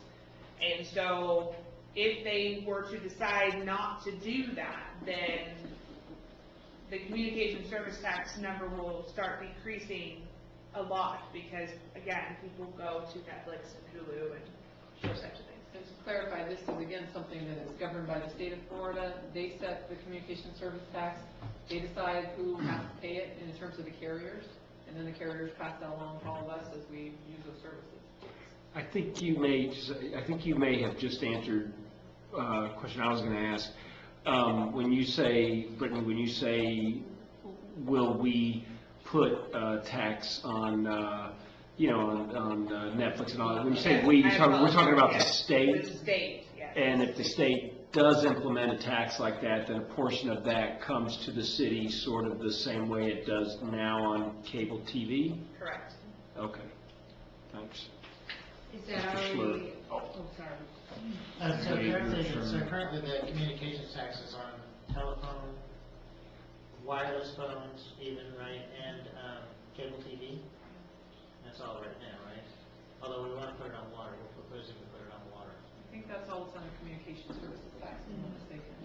So the internet, so things like Netflix, that would be additional income to us if they started doing If that. the state were to put, yes, if the state were to put it that way, but. And are you saying that more people are dropping their cable TV, so we're losing that, or? Yes, I am saying that more people are dropping their cable and paying for Netflix and Hulu instead. And so if the state doesn't tax Netflix and Hulu, Doesn't tax the internet, then we will be we're losing. cable over time. Right, yes. Ms. Sims? I just was curious if that fund money or that revenue stream is already allocated somewhere else, like the pension fund. So the general fund revenues that you're seeing here, the total of. The revenue from the utility tax that she was just speaking of. Okay, If I'm it sorry. gets added on. Can you ask your question again, Melanie? I'm sorry, maybe I misunderstood. Couldn't hear you. The tax that you were just talking about, proposed or perhaps in the future, if the state decides to tax internet services, Hulu, whatever, you were just speaking of. Right. Okay, that additional revenue, would that already be allocated to something else, or does that go into the general fund? It would go into the general fund. Okay. Yes, and the communication services tax line item that we were talking about, that's where that would be shown. Okay. Because it would be a potential increase to that line item if the state decides to tax those. Okay. Or a decrease if they don't, I'm sorry. Ms. Berger? So in the communication service tax, it's maybe just a matter of semantics, but I want to make sure I'm following it. You mentioned cable, telephone, wireless. Isn't it also ISPs, internet service providers, isn't there a tax for the internet coming into your home? Because you've got to have internet before you can stream Netflix or Hulu. I don't know about the. I don't think there is, because I recently combined my bills with AT&T and dumped Bright House, and I don't think I ever saw it on my Bright House internet bill. I've never been a cable subscriber. And when it's laid out, the internet is up here, and the wireless communications down here, and that's where the service fees are under the wireless communication portion of the bill. So I don't think the internet is taxed. But that's a good question. I don't think it is. I will have to follow up. I don't know with 100% certainty to answer that, but it's a good question. Yeah, because, I mean, the size of what you're paying for your internet service is larger than what people are paying out for their streaming services. So that's a potential taxable thing. Just curious. Because again, I mean, I don't even look at my bills and. You don't know that offhand, right? So we'll research that. Is it flat fee or is it a rate? For the community service tax? I think it's a percentage based upon whatever the state collects, then trickles down to the county, and the county trickles it down to us. Like, I think it's based upon, yeah, the people that have it in the population of the city. Like, I do think it is based upon our city. Is there more information on this and how it's calculated in that revenue document you put out there? Do you know offhand? I don't know offhand. Okay, well, we'll follow up with you on that to make sure we have that explained. There is a document we put out on the website a couple days ago. It's this 100-plus page manual that the state puts together about all the different sources of revenue and how they calculate them and assess them, et cetera. So I'll check there and see if it gives us more details when we do our break. If it doesn't, then we'll just follow up separately. Yeah, I'm sorry, go ahead. It seems to me that these new revenue streams that we're talking about from the state are actually not new revenue streams, they're just replacing revenue streams that are drying up. And that's just to keep the level of revenue continuous, otherwise, so those are not revenue opportunities, those, to me, those are zero. It's going to move from this line to that line, that's all it is. We are actually coming up on 7:30. Oh, we had one back there too. Sorry. Just noticed we're coming up on 7:30, so if we wanted to take a break, is that convenient for you two? Okay. Would you guys like to go ahead and do that? Okay. Go ahead and All right. reconvene. So we have the official big document of all the revenues in the state of Florida that they give us. So here's what it says about communication services tax. I was looking for your answer. It says it applies to telecommunications, video, direct-to-home satellite, and related services. It encompasses voice, data, audio, video, or any other information or signal transmitted by any medium. Examples include local long-distance and pole telephone, voice-over internet protocol telephone, video services, video streaming, I'll explain that in a second, direct-to-home satellite, mobile communications, private line services, pager and beeper, I don't know if we still have those, telephone charges made at a hotel or motel, faxes, and telex, telegram, and teletype. Anyway, it says, and this is where video streaming, like the Netflixes that we were talking about, it's not quite there yet because the rule is still that the tax is imposed on retail sales of communication services which originate and terminate in the state, or originate or terminate in the state and are billed to an address within the state. So because those providers are outside of Florida, that's why they're not currently included. And anyway, the last thing I was just going to say is this document that is online, what it provides after each of these revenue sources, if it's applicable, is it gives you a table where they forecast that particular revenue source, and you can look up by county, and you can find our city, and you can see what they're saying it will bring in, and it tells you the tax rate. Current tax rate on that one for us, it looks like it's 5.22%. So maybe too much information, but it's all there in that document if you need it. And those were the tables that I was saying that they will drop in July for the next fiscal year, to give you an idea. But chances are it will increase. Chances are it will increase. Yeah, for revenue. For this one I think it will, but I don't know for sure because what we're talking about with people moving away from some of these traditional ways of communicating. Like I know people drop their home telephone numbers now and stuff, so I really don't know. I mean, When everyone has a cell phone, I mean, that was a one-for-one swap, right? Or just a, yeah, I guess it could, when people had the cell phone and their regular phone, and they dropped their regular phone, you lost that revenue, right?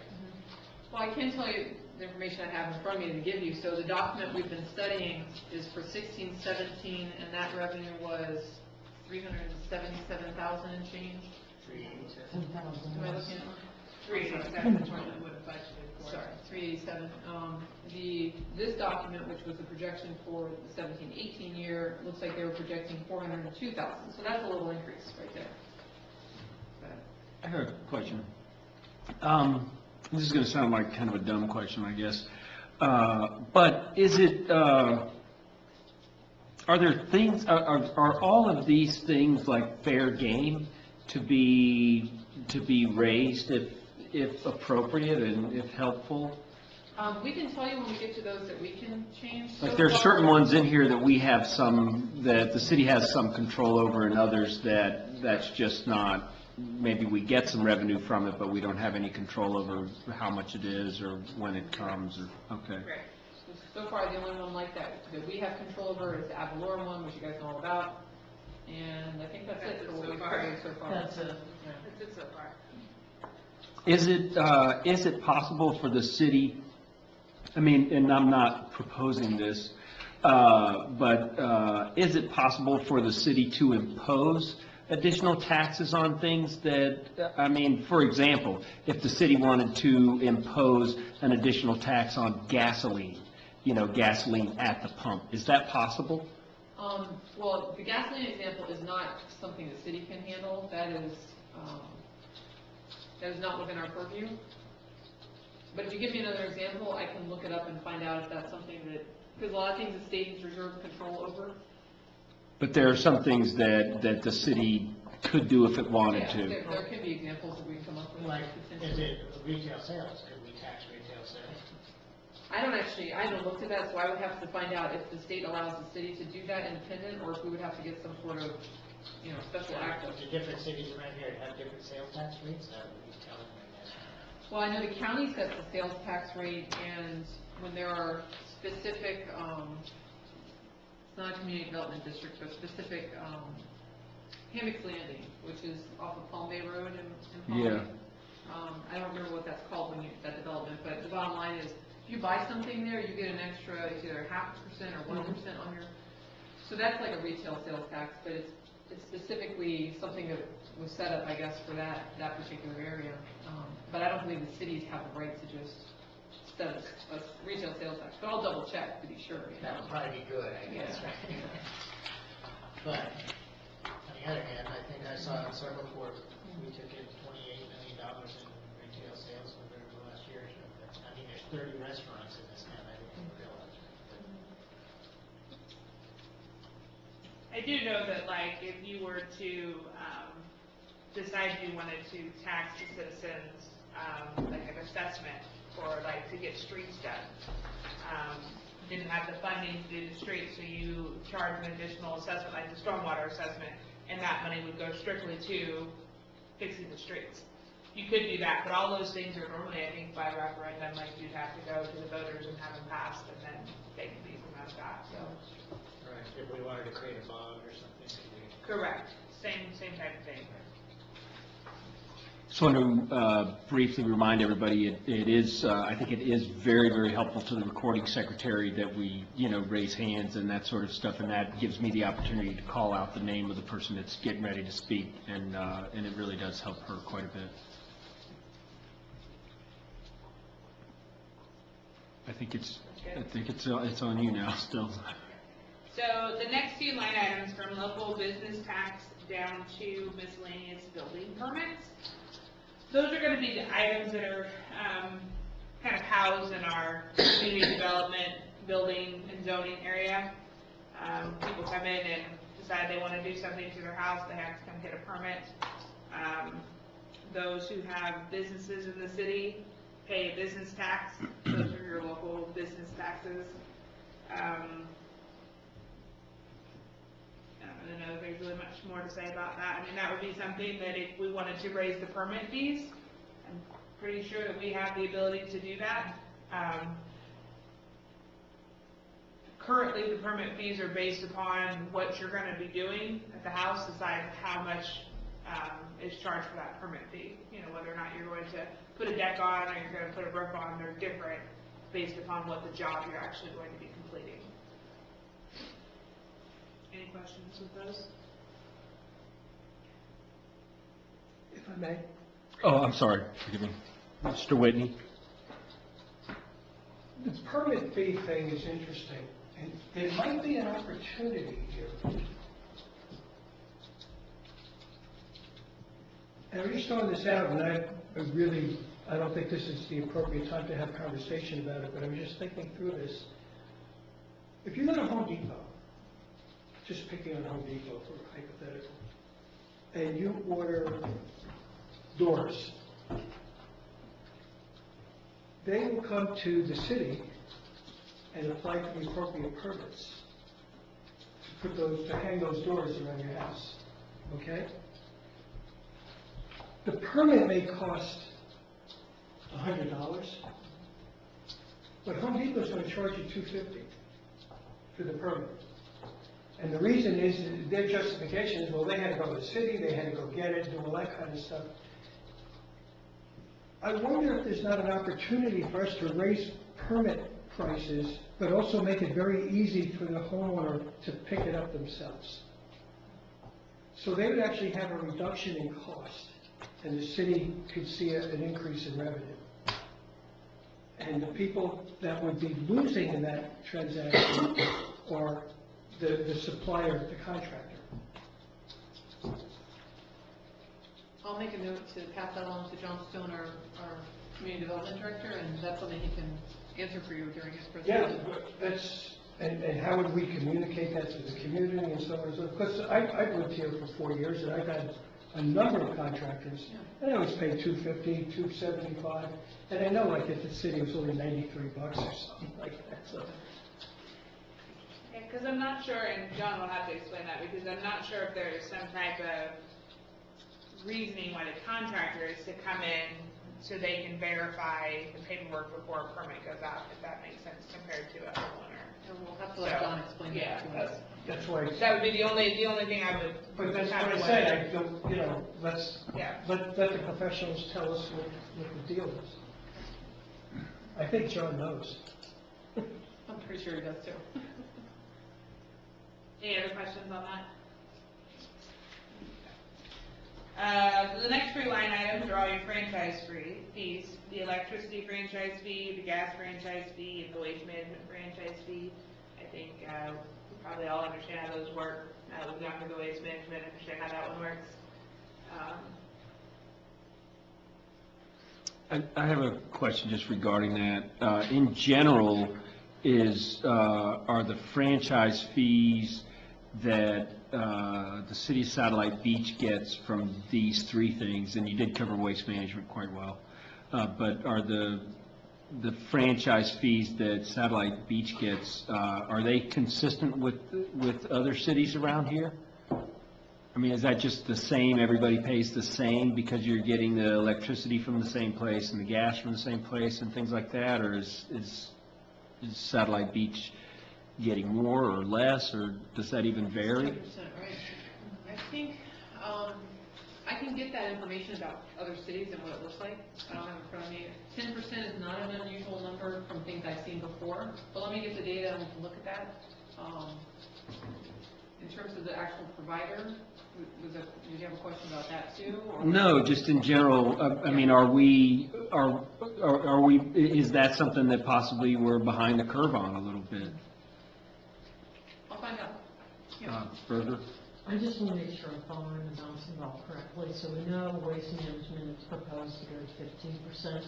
You're saying gas and electricity are currently in the ballpark of 10? I believe they're 10%, yes. Okay, and you're going to check and see what other How that cities. compares, yes. Got it.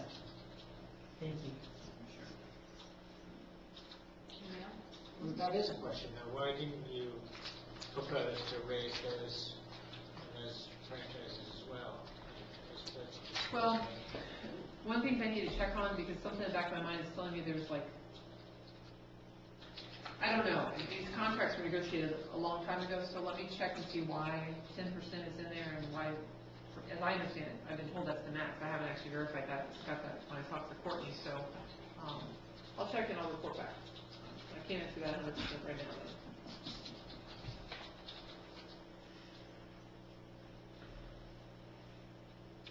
Okay, the next few line items are the permits, the fire permits, the alarm permits, and the solicitor's permits. I will tell you that the fire permits, we did move from 15 to 25 this past fiscal year. The fire permits are, a lot of the main ones that we get are for people to have bonfires on the beach. So that's where a lot of that income comes from. The alarm permits, we do budget a little bit for. The solicitor's permits, we don't budget for because, as you can tell, do a lot with that. So there are a lot of items you will see that we may get revenue for, but we may not budget for them because they're hard to budget for, and so we'd rather just leave the line item blank, and if we get money, great, and if not, then we're not behind. Oh, I'm sorry, further. Okay. For the fire fee, are you saying it was raised in 2016 and 2017, or it was raised for 2018, 2019? It was raised for 2017, 2018, what you're currently looking at is 16, 17. It was raised for the current fiscal year we are in currently. Okay, so based on that, where we are currently, can you tell if it's trending significantly higher or the same amount of, like, has the increase decreased the demand for it, or? Or stable. Yeah. Well, yeah, Sorry. from what I've heard, the demand has not changed. The demand hasn't changed, but the revenue obviously increased. Great. It didn't, Deter. correct. It did not, yes. Okay, cool. Somebody else have a question? Sims, How much are those permits? Like, how much does it cost to run fire and beach? It's $25. $25, that's all? Mhm. Really? Wow, we have a lot of them. Just remember, you can only have them from the 1st of November to the end of March. Wow, we should market that. End of April? Okay. Not during turtle season, Jim. We should capture that as I mean, seriously. a revenue opportunity to take a look at, To increase the fee? increase the fees. What they market the activity specifically. To increase it again, I think is what it's saying. Yeah, we just increased it from 15 to 25. So you're throwing out, increase it again, right? Is that what I'm hearing? I think for this exercise, Yeah. that it should be put on, we may end up turning it down, but I think we need to have a more microscopic view of it outside of this meeting. It's fine. Are you making a recommendation, or how do you want to? Oh, I guess this is I our thought first. you captured other things. as I'm well. capturing these things, but I guess this is my first time I should just say, like, if you all feel strongly about something as a group, it will help us to sort of prioritize. I mean, some of these are easy to do, like this is an easy math kind of thing. You know. I would second, yeah, I would second that. are we, is that what we're doing? We're, Well, I guess I'm think we sort of need to asking figure for that out. some direction, right? Because, you know, if one person is going to throw out an idea, but nobody else is really interested in it, I mean, there's some things I'm going to give you information back, because that's my job. But if you're asking me to make some revenue changes or some expenditure changes, if you all can just keep in mind that it would be helpful to us to know what you're really recommending we look at seriously, you know what I mean? And it can just be like sort of consensus, if you want, like, if I get 5 head nods and I know what to move forward, kind of thing. I'm comfortable with, I mean, as just a member, I'm comfortable with on something like that, that just a general consensus is, you know, is enough for you to, you know, to take that next step. And I don't know how the rest of the committee feels about it, though. And I think you had your hand up just now. My thought was, do you want to put it in wrap up and review and as a summary of things instead of That's a good way to do the it. one-offs? Because then you could just say, we've got X, Y. And then forgive me, then at the end of the meeting, you would report back to us and say, okay, here are some things that you guys made specific note of? I think that sounds like I a great appreciate that idea. works, yeah. Whitney? I was, oh. Naturally, of course. Can I just suggest that maybe when the fire department does their presentation, it's something that we bring up again then, rather than saving it till like the very end of everything, because if they just raised fees to that, I'd be curious to know why they picked that. I don't know why 15 went to 25, and if there's a precedent, you know, for that amount, just so that you have that information. Whether or not that changes your opinion. Mr. on it. Recker? Yeah. Mr. Recker has Yeah, something. I was just gonna add that I think there were probably, most of us around this table didn't know how much it costs to have a bonfire, and like we said, if we would promote that a little bit, heck, you know, let's do that. That seems very reasonable, $25 for. If I may, what I was thinking, and I probably should have shared that, is from my perspective, everybody that has any kind of revenue idea that pops up, we should capture that but not have the discussion about it now, whether it's viable or not. Let's have a whole list of all these ideas, and then we could take a half hour, an hour, whatever the case is, put them up on the screen and say, all right, we said this is an idea, what do you think? And then we could talk about it in group and see if we want to move it forward or we want to scratch it. That keeps you in the game, and if you think it's something, even if it's silly, just put it out there. I think that's, seems to be the general idea for everybody Okay. from what I'm hearing. I guess all I'm saying is that's not a directive to have you start to go do research. Yeah. It's just to capture the list. Fair enough. Yeah, like brainstorming. Yeah, exactly. That's good. Okay. Good to move Brittany? forward? I think so. All right. So the next couple of ones are the Bulletproof Vest Grant and the JAG Rapid ID Grant. Both of these were grants that the police department had applied for and received. So these are another one where we got the money and then we expended the money type situation. And I will tell you, we do have a lot of people in this city who, I swear, apply for grants on a daily basis to try to get more money for the city, so. we'll make that point. All right, go That's ahead. tying into my question. It's like, what are our resources against grant writing and actively sourcing those monies? Is there capacity, are we tapped, or how does it work? There is capacity in terms of staff that can write the grants and apply for them and successfully get the monies. There's, I would say, 3 or 4 people that are probably involved at some level and have done that successfully in the past on staff currently. The challenge that we've run into times in the past is there's usually a match with the grants, so you have to have planned for that in the budget and make sure you actually have monies available for the match. Most of the grants that we come across that we're eligible for as cities are matching in some fashion, whether it's a 25% or 50%, you know. Yeah, but we've been very successful in the past, to Brittany's point. Is there an actual defined goal for those staff members that have capacity to do it, to say, this is what we're shooting for, this is what we can balance the match against, et cetera, just so that we know it's sort of being maximized? There's not a goal per se. What we've done historically is most of these grant opportunities, and they're usually state or federal grant opportunities, they come up on cyclical basis. So when we know that they're coming up, we'll look at things in our budget typically, like capital assets is usually a great example. You know, we know we've got planned and we want to put in, lights to the ball fields or have a playground or whatever the scenario might be. So we look and see if that's something that's coming up in the next couple of years, and then we program in to apply for that grant as well as for the match, and see if we get it. Okay. Do you think that that's covered really 100%? That there aren't things that slip through the cracks, and every big expense like that we're going to have, that's researched real fully leading up to it, or do you think it's possible we miss opportunities on that from time to time, not having a person specifically dedicated to that type of thing, or as part of their monthly job description, so to speak? Well, it was actually, was it last year? I think it was last year, or the year before, that we specifically added that as part of the job description for an administrative assistant who's in public works, because she's just very good at that kind of thing, and she has that skill set. And so one of the things she did was she created a spreadsheet to sort of track all these different grants, and she's kind of our go-to person. If we have an idea for something that we want to try to fund, we say to her, can you look into this, do some research, whatever. She's also the person that will say to us, there's this opportunity coming up, do you have anything you want us to start looking at?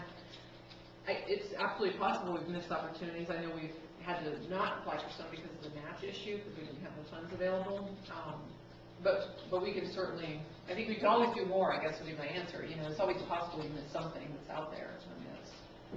But it's certainly not something you be able to categorize as low-hanging fruit, so to speak. It's not something that's been overlooked by any means. No.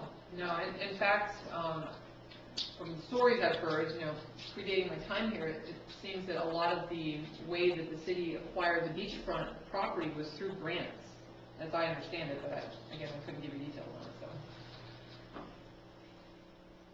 No, I think sometimes I see paperwork come across the desk, and I didn't even realize there were grants out there for certain things, you know what I mean? So, I do think that we have good staff, and especially, this admin assistant in public works, she does a phenomenal job searching for, you know, and if we come up with something that we wanted to spend money on, we, you know, even if it is budgeted, hey, go see if you can find a grant for it, you know, especially with a lot of the sustainability things that we have out there, because they're always trying to give you money to go green and, you know, protect the environment, type of things like that, so.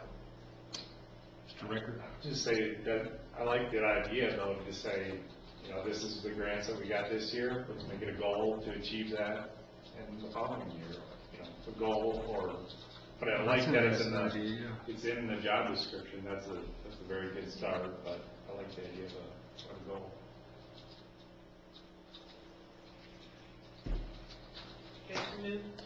I guess my comment would just be that I do remember the grant writing team and all the grants we got in, and there's always the tail that comes with the dog, right? And it's this matching part you say, and how we ended up with that truck, I think, with our baffles and all that kind of stuff. So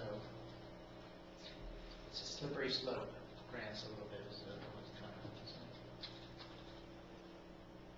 Worthwhile endeavor, but not always.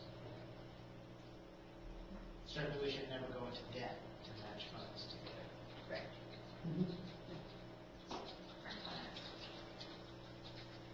Okay, so the Florida traffic light maintenance fees. This is something that is set with FDOT on a yearly basis. They come in and they,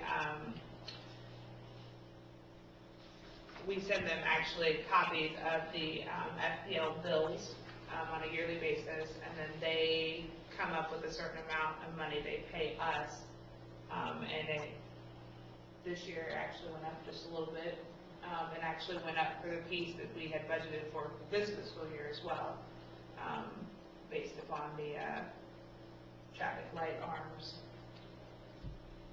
So, just to be clear, is this the one where we pay the electricity for the lights? Mm-hmm. But they refund us some of that money? Right, so we send them, they have certain lights on, especially on A1A, that are theirs, like the ones that just all got replaced. And so they ask us every year for the FPL bills, so they can see how much those lights cost the city, and then that's where the revenue comes from. So another one of those, get the money, spend the money. May I ask another question? Sure. So Florida Department of Transportation is doing all that with the mast arms and all those corners and the sidewalks and all the pedestrian signs that are going to be available, pass-throughs and stuff. Do we have any input as a city as to any of the design of any of that, or how it's laid out, or how it impacts our traffic, or what we do, or anything? Or Yeah, there were. Can I make one comment? The reason I ask this is because I realize that in today's world of shrinking electronics, I don't understand why I got the world's largest aluminum enclosure on the biggest concrete pad right on the corner up here on A1A to run traffic lights and walk signals. I mean, have you noticed that giant aluminum enclosure that cuts off all visibility across Oh, where? the corner? A1A? Right at the corner of this Castle Lane and A1A. Cassia? I mean, if you have pedestrians at the walk signs, and you pull up in the right-hand lane, which has always been trouble, and the sidewalk has never been finished there, right? Now there's that giant aluminum enclosure, and I was wondering, well, so that's my question, do we have any impact on how they do that work? Yeah, so the weed that had the impact on it for, I guess, a period of years, because FDOT, when they do things, takes a long time to do things. Again, something I can't really give you a whole lot of details because I wasn't here, but there were a lot of, whenever FDOT does any kind of big community project like this, it's affecting, you know, an entire city, in our case, they actually are required to do all kinds of public meetings, you know, so there were, I'll call them town hall-like meetings as I understand it. I couldn't tell you how many, but I just know there were quite a few because they were required by law to go out and get all that input from residents and, you know, put notices in the paper, and I don't know if they mail letters out or whatever, but they have to do those kinds of things, so that they get all the input from the citizens, as well as I know they dealt with staff, and I've been in these meetings before, not for this project, but they'll put out boards, and they have big pictures of everything they're proposing, and they encourage the public to, give them comments around the boards and do those types of things. So there was a lot of public comment. There was comment that information would have been given from staff. I'm aware of the one you're talking about, just because I've experienced it when I pull up there. So I will make sure that I pass that along to the FDOT project manager and find out, what exactly, if there are any options. Well, and if you're saying that it's up to me to make comments at things like this, how do I go about doing that? I guess voice my concern about, hey, no, you can't put this in here, right? It's just one of those things that it's hard to say how you can get everybody in the public might be interested at some point in the future to be aware of the meeting when it comes up. Again, I don't know if they sent mailers out to everybody, but I can say with confidence they would have put something in the newspaper. It would have been city council agendas. But we don't have anyone on staff that's regularly monitoring all that, or acting on our behalf. Well, to make sure because that it's not a corners city come out road. right, and Yeah, because it's not a city pedestrian road. crossovers are in the right places for the right reasons. Understood. Yeah, so it's not a city road, so we don't have a staff member assigned to watch the project.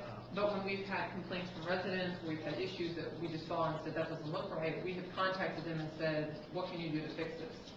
So I will put this on a list of, is this something that can be fixed, and pass it along and see what they say. They may say, because I've heard this from them before, that's the size box we had to have, we had this much right away, and so that's all it is. But I'll at least ask the question. I don't know what the answer is going to be. So. Member Berger? My question on the traffic light maintenance fees is that a net zero figure, so we collect back in the fee what the actual electricity expense is? That is correct. Thanks.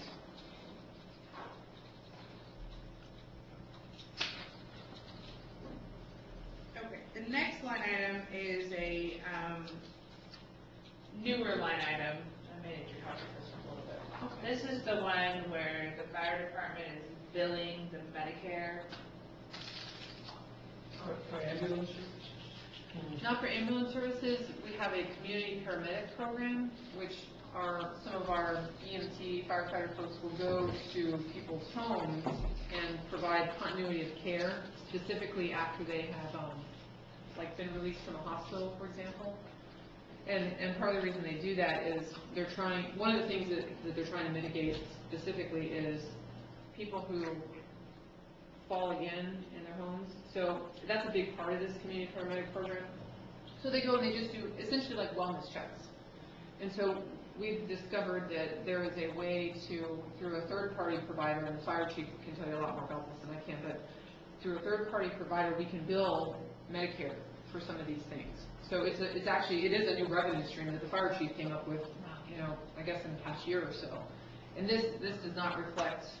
This was essentially, we started as a pilot project to see, could this billing situation work out through this third-party provider? Because we're not a traditional medical provider, so we can't do the billing ourselves.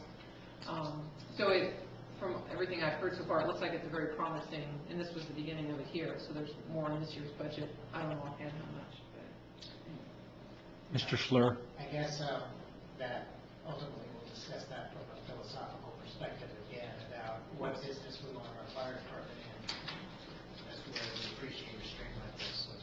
But this is great, because before I was getting concerned about, well, they're doing all this stuff, and are we getting reimbursed? Because in other cities, people pay for that kind of stuff out of their insurance proceeds, the family pays for it or something, right?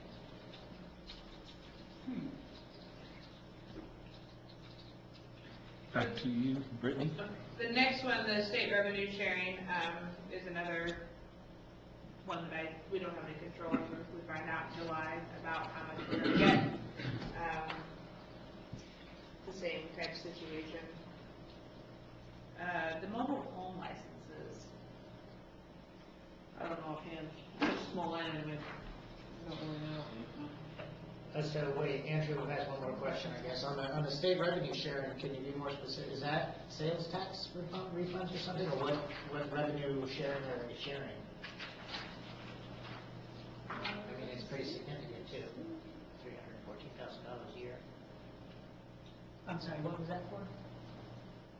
State revenue sharing. Do you know is this multiple things in the state revenue sharing line? Oh, well, I guess it's not critical. They give us money and it's good. Does it go up year to year? It goes up a little bit each year. I mean, as you can see, we budgeted for 314 and we got 320. Now, that's the thing. It says year-to-date actual, so we're here in April. That means we've already collected 319 or? Again, this This is is from October of 2016. 2016 to the end of September of 2017. Make sure that, because we thought that it'd be better to do a year. Now, of course, you know, you're more than welcome at any time to come get the year-to-date stuff. I will tell you at the council meeting next Wednesday, staff will be presenting the second quarter budget report, which will be talking about the year-to-date, so May 2nd at 7 p.m. So if you'd like to stop in and listen to that. You were on mobile home licenses, so press on.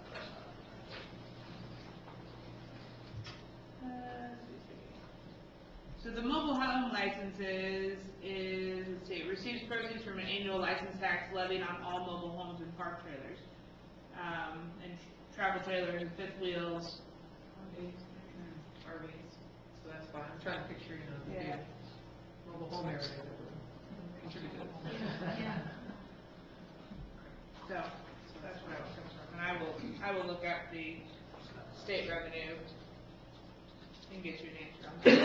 Tell you exactly how it comes in and where it comes from. Okay, the alcoholic beverage license, obviously those facilities that are restaurants and bars that are inside the cities who have liquor licenses, a piece of that will come to the city. It gets collected, I believe it gets collected by the county, and then the county sends us, because it comes from the comptroller, I'm sorry. So so the piece of it that is in city limits comes back to us from those specific places.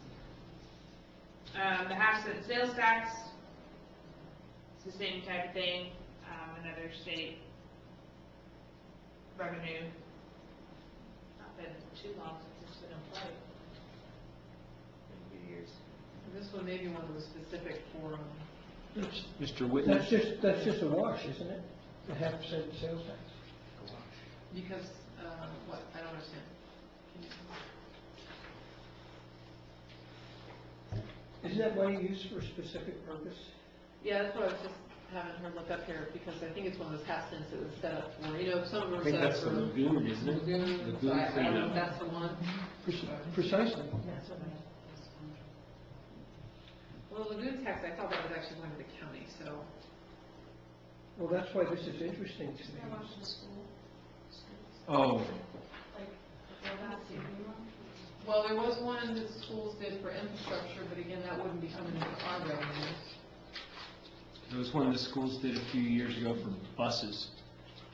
Yeah, I don't remember. Maybe the buses were part of the infrastructure, I don't know, but there was a big fight about it, I remember that. Yeah, But that's county also, isn't it? yeah, if it's something they did for their purposes, we wouldn't get that revenue in here. You know, we have a 0.5 cent sales tax for the benefit of the city. It's coming into our general bank account. Yeah, if I had to guess, it's something global that the county did, to do a 0.5 cent sales tax, and then they're required by population or something. Can you tell them? It doesn't talk about the hospital, so it's gotta be a county thing, because this is more of a state. I just thought it was interesting because it's equal to the deficit. Oh. I think we'd have to. It's 10,000 off $600,000. It is, isn't it? That's all right, so right here. Look Yeah, at another that. 0.5 cent. I feel like this is on the county controls, but I think she found How that does page. how does it end up on here? I don't get that. So the local government half-cent sales tax program generates the largest amount of revenue for the local governments above the state shared revenue sources currently authorized by the legislature. It distributes a portion of state sales tax revenue via 3 separate distributions to eligible county or municipal governments. Additionally, the program distributes a portion of communication service tax revenue to eligible local governments. Allocation formulas serve as the basis for these separate distributions. The program primarily purpose is to provide relief from ad valorem and utility taxes, in addition to providing counties and municipalities with revenues for local programs. Did that answer everybody's questions? Is this some revenue that's coming to us from the state based on it's our little portion, a municipality's portion of a half-cent sales tax that was implemented by the state some time ago? It looks like it's the county. This requires county government's participation. And the cost of certain services provided to county residents through Florida's Medicaid program.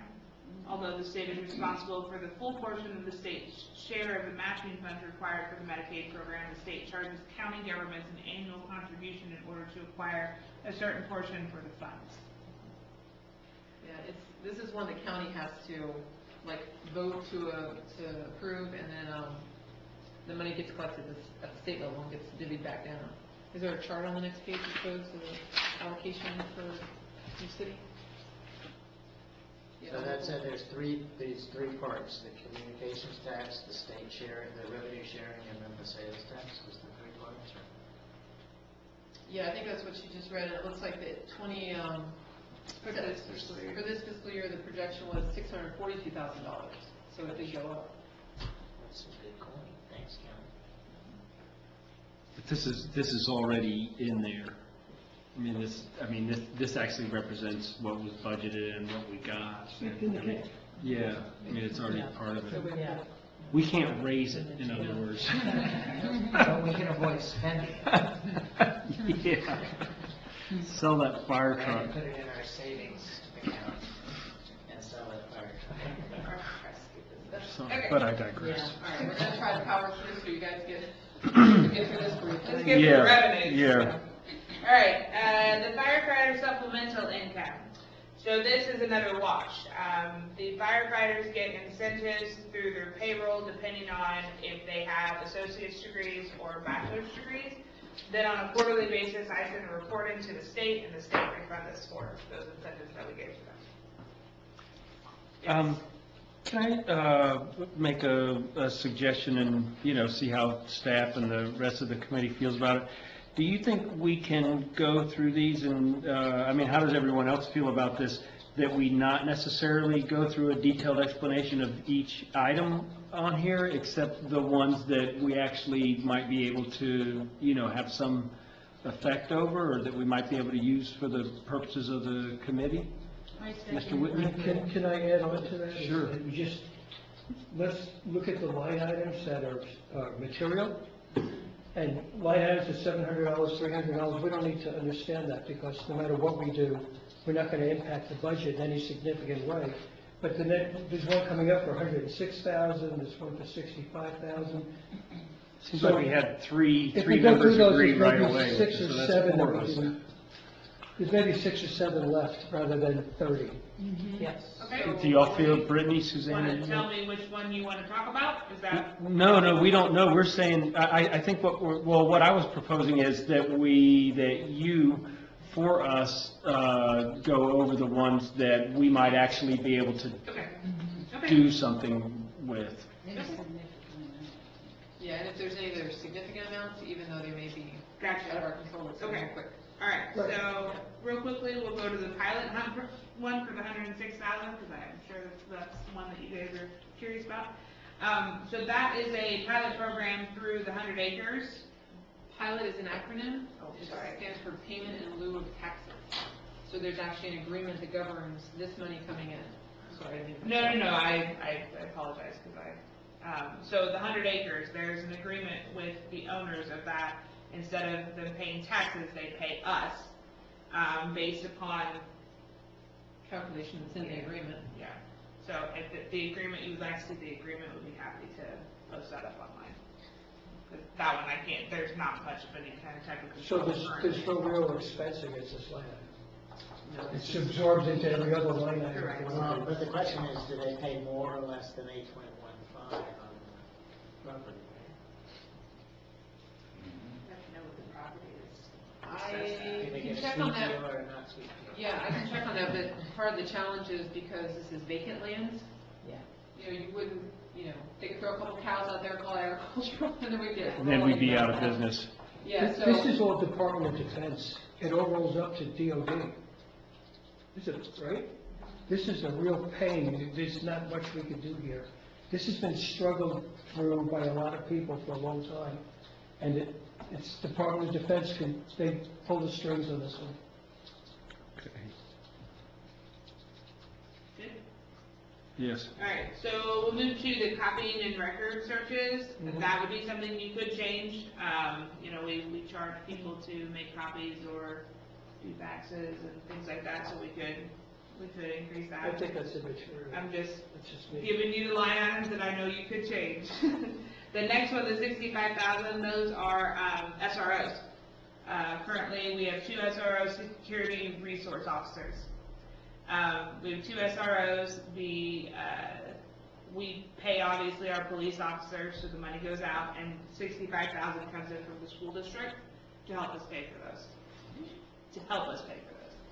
Is there, and this is a curious question, is there an imbalance one way or the other in what that officers, what all of the resources associated with that cost the city versus what we're getting back from, yes? She said. And just do this exercise. So currently, for an officer that we would just hire today, to pay them full-time and to arm them, with their uniform, all that fun stuff, it'd be about $65,000 per officer.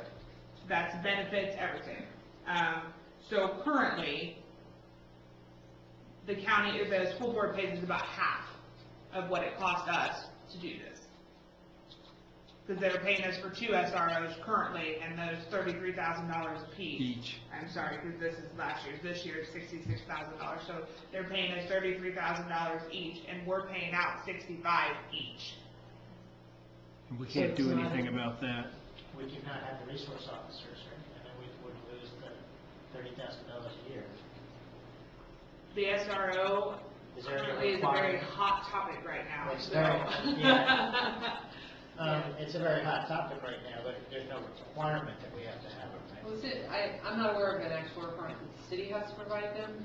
We do have an agreement with Brevard County Schools, so we'd have to see what Because that, they're paying for half of it. yeah. My understanding is it's required by the county to provide that for the schools. Yeah, the school board Through the requires these cities. things. But they're not fully funding it, so there's a,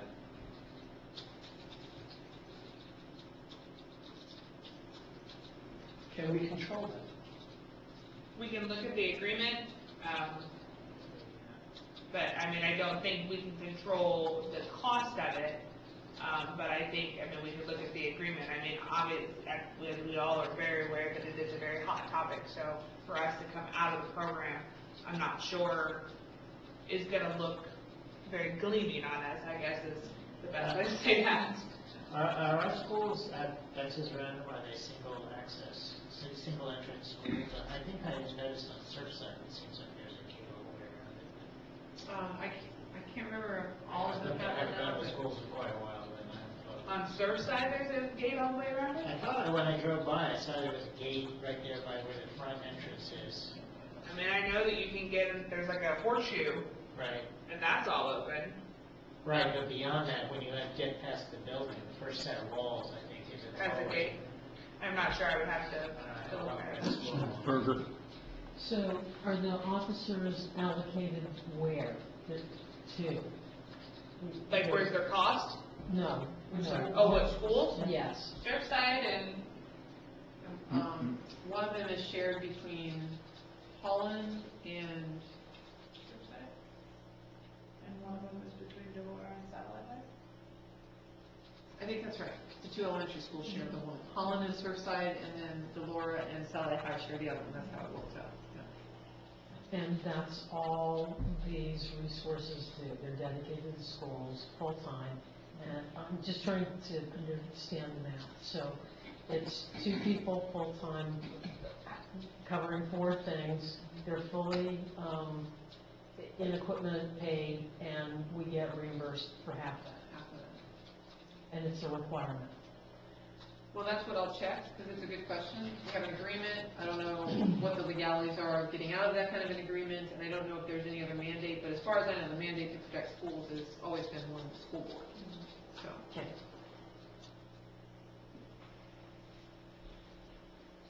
Okay, we could change the next line item, the fire inspection services, we could change those fees. Obviously, lot mowing charges doesn't do a whole heck of a lot. Okay, so from program activity fees all the way down to the Pelican Clubhouse rentals, those are the fees, that we did just kind of update. We did touch upon, the Pelican Beach Park facility rent, the gym and game room fees, the DRS rentals, the dog park. No, we didn't touch that one, did we? The Pelican Clubhouse rentals, we did touch a few of those. I'm not saying that we couldn't go back and look at a few others. You know, one of the things that we talked about with the Civic Center is, you know, we're getting ready to renovate the Civic Center with CRA. So, you know, we talked about once that's renovated, obviously we have a reason to raise the fees at that point, you know, so, those are the types of things that we're kind of looking at doing. Before you move on, just real quick, the actual list of the fees we did change here in the past few months is on your list of resources. Just so you know, it's on the website. I think Mr. Recker I was just gonna, can you go into a little more detail on the program activity fees? Yeah. Do you want to handle that? Thanks. Your knowledge, go for it.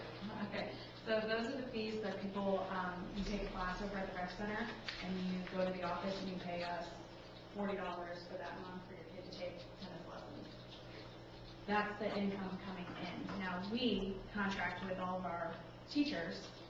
They sign annually a contract agreement with our department, and we pay them a percentage of those fees. So those teachers in the office sort of set those fees together of what we're going to charge for that tennis lesson. Now, these instructors come to us and say, I want to teach this class. We've got a contract them, we make sure that they are qualified to teach a class. And then we'll work with them, do the contract, set those fees, and they get a percentage of, I'm saying $40, and it's generally 75% of that fee. So you're seeing a lot of income coming in from that, but you'll also see on our expenses about between 75 and 79% going back out to pay the teacher for their time to teach that. So this one line item you would explain as lessons? I mean, it's our, yeah, we have a pretty extensive dance program with a couple hundred kids in it. The lessons out of like the court, tennis courts, summer camps. Huge part of that is the summer camps that we have there. Every inch of that building is full from the day school gets out till kids go back. And just to give you perspective, in the lobby before you leave, if you look for the recreation activity brochure, you can just see how many pages worth of stuff there is. It's also online. Website, yeah. Ms. Berger had something. Okay, so I heard that we net between 25 to 29% of the fees that are collected. The rest is expense, almost up to 70. We net 20 to 25%. Okay, The highest, sorry. yeah, 25. Are our fees in line with similar communities? Yes. Okay. Yeah, ours used to be, we used to get a much smaller percentage of that. When I started here about 6 years ago, we've been working our way, because at the time we were trying to increase revenue, and so some of those teachers were getting, 89%, 95% of their fees, and so we worked them down to this 75, which we felt was fair for their time, and the administrative part, the city getting the 25% to handle the administrative part of it in the office, keeping rosters, track, attendance, that kind of thing. I'm sorry, so you kind of have a matrix that says we're at We have, max, yeah. max, And and compare- it's max capacity for demand, and you kind of made it as revenue generating as it can. We could always bring in more revenue. What we need is a unique teacher that can teach something that people want to take a class in.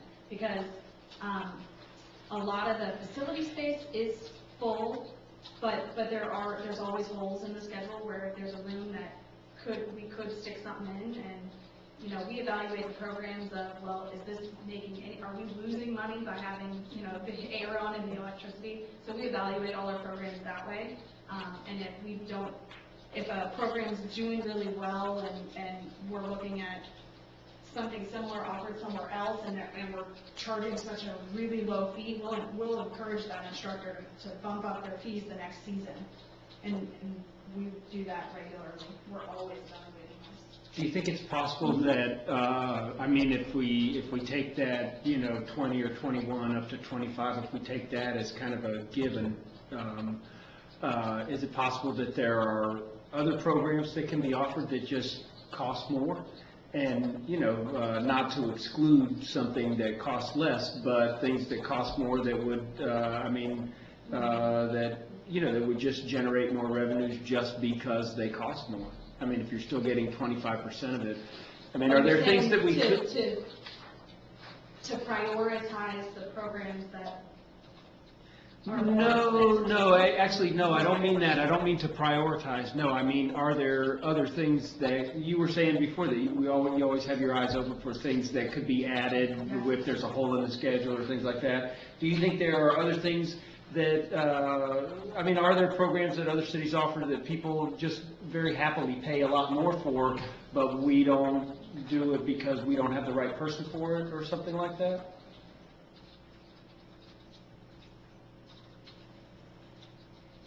I'm not aware of any programs like that. I mean, we keep an eye on other people's programs all the time just for new ideas for ourselves and see if we can find somebody to teach something, if we feel like we're missing, you know, an area.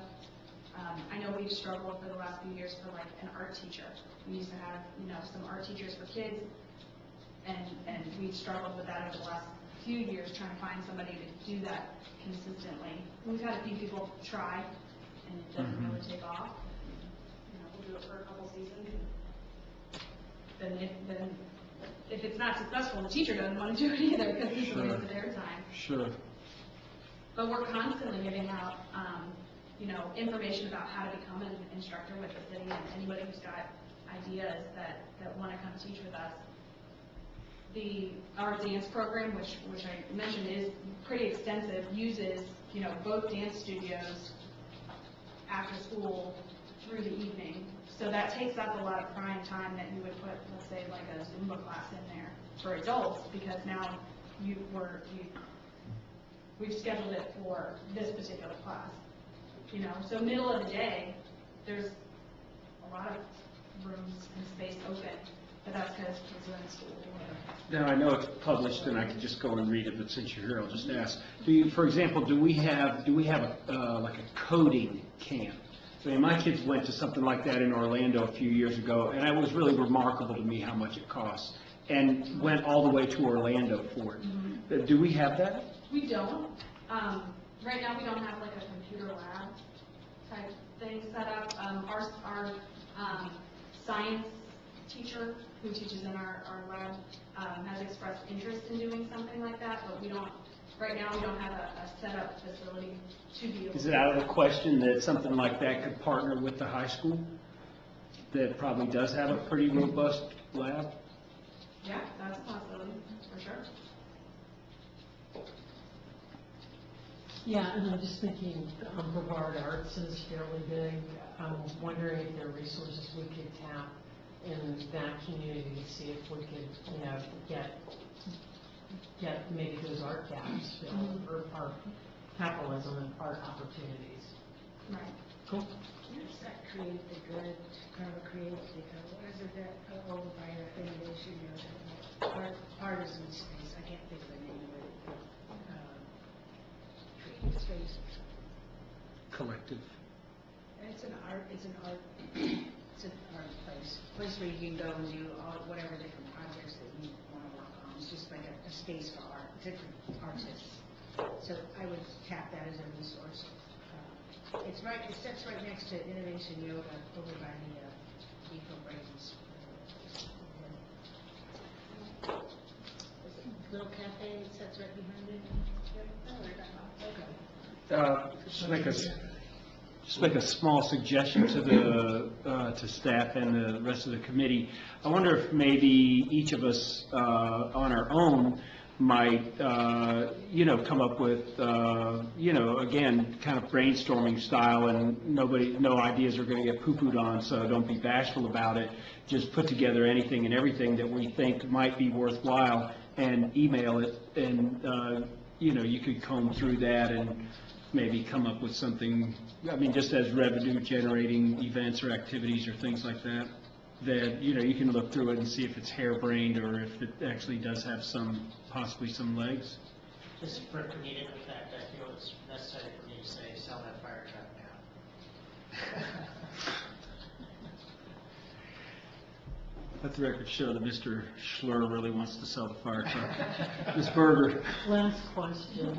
So you mentioned art. A lot of the groups seem to think coding might be something to look at. Is there anything else specifically you and your team has researched and thinks is something you wish you had instructors for?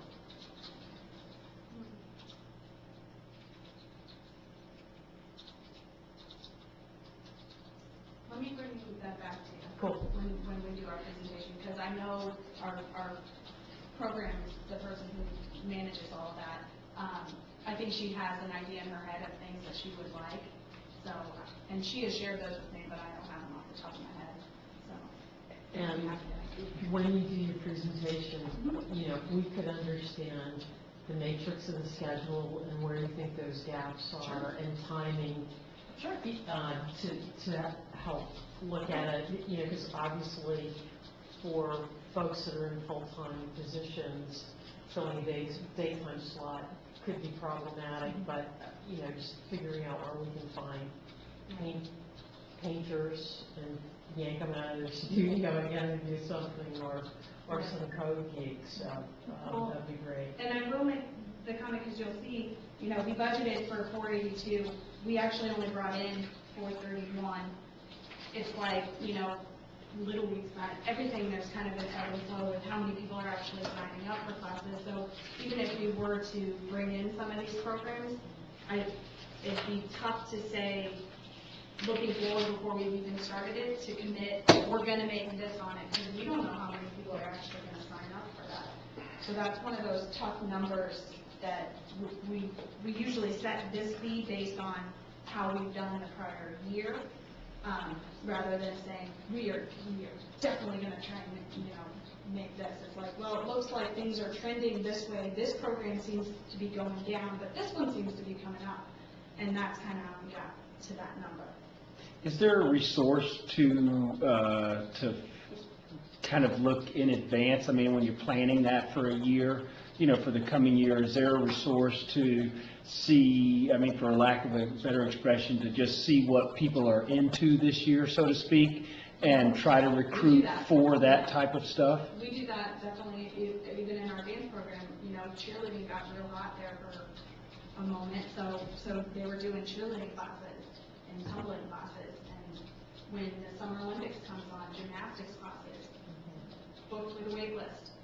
So yes, we pay attention to that and try to plan for that and schedule as much of those classes as we can to take advantage of that, yeah.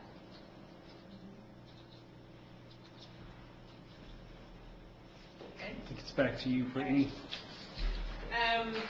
So the next one, there's not much you can do there. The vending machine income, it's the soda machines. We get a piece of that. So that's what I can show. The non-resident fees, that's something that is actually going to be incorporated into the tennis courts fees. They do charge different rates whether or not you're a resident or non-resident. There was a separate line item for a while. It's not going to be there any longer. It's going to be up and included in the rest of the other rec stuff. There's not much control over, much control over the police. Can I make a comment about the non-resident? Just for informational purposes.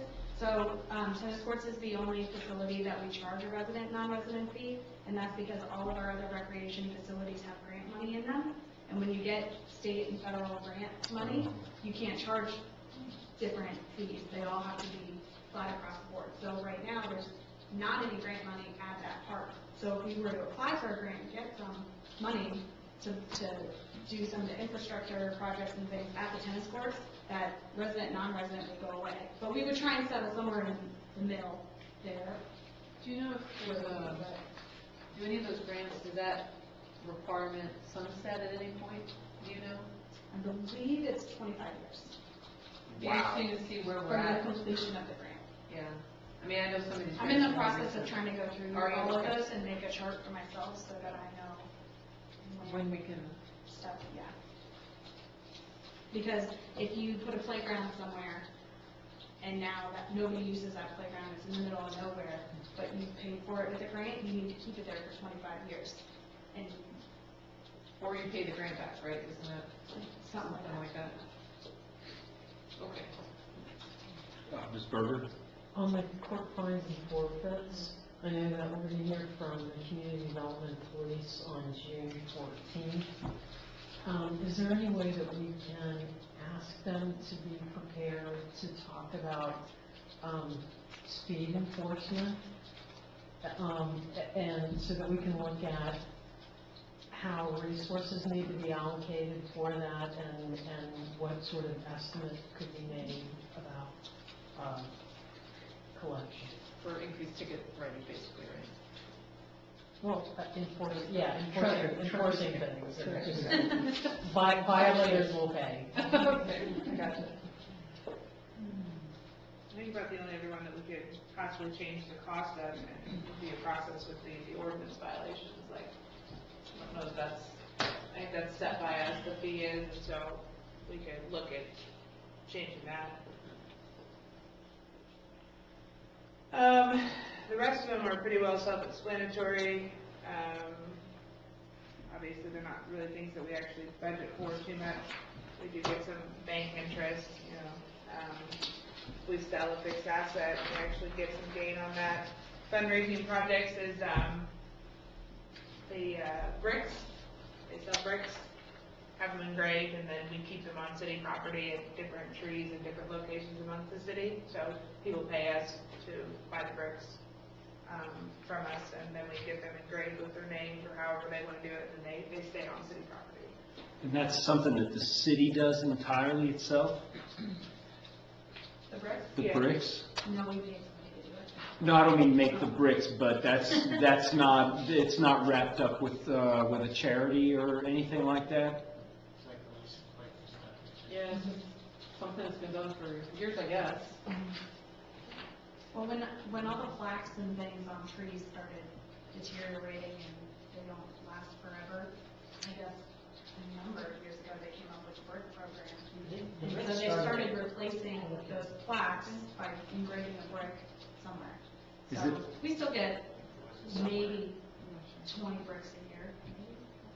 Do you think that, and I realize that's a very small amount of money there, do you think that there is room to do other fundraising type of stuff within the city that is effective and we just don't really pay attention to it, and or do cities do that? I will tell you, a lot of the fundraising things that get done in the city are for the other boards that we have, the beautification board, the Sampson Island.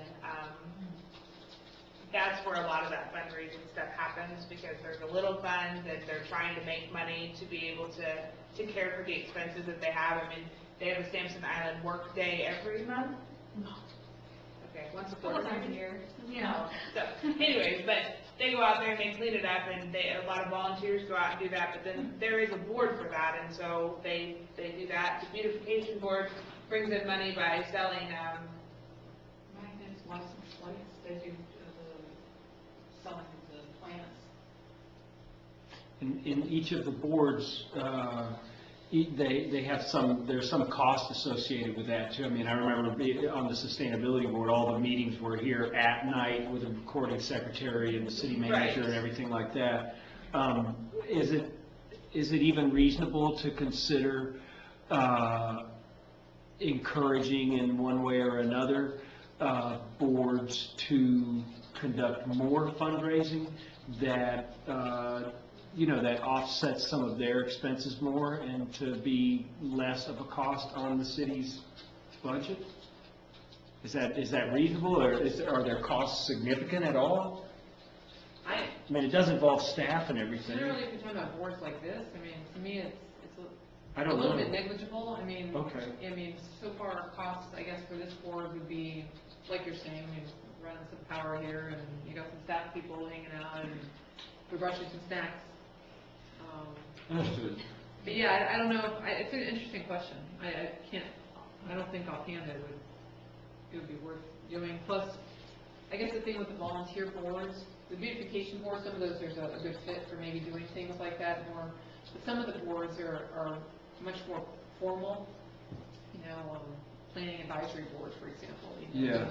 They have to help conduct the business of the city, so I don't think I'd want to recommend you. I guess what I'm thinking about is, for example, like we were talking about the Sampson Island Board. Yeah. And I don't know if there's, any significant expenses associated with Sampson Island itself, and if fundraising could become part of what that board undertakes, as well as Okay. Yeah, I got it. getting people once in a while to go out and clean up and, that sort of stuff.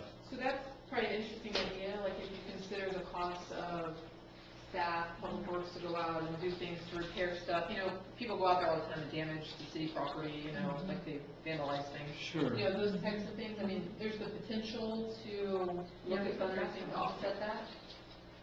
To recover Bring that stuff. Right now, the board kind of works to try and get adopt a park groups that will commit their time to go out and volunteer, because it's the manual labor of it that's really more than Sure. financial expense. The expenses are minimal, Okay. but people's time to go out and actually, clear trails and fix things up. So the board kind of focuses not so much on fundraising, but on trying to bring groups in to do that kind of thing. Okay, in the words of Gilda Radner, never mind. Well, no, it's a really good idea. Yeah, and it's worth putting out at one of the meetings. Do they have any fundraising ideas, for the animals? And see what they come up with. It's not just Sampson Island, but the whole island.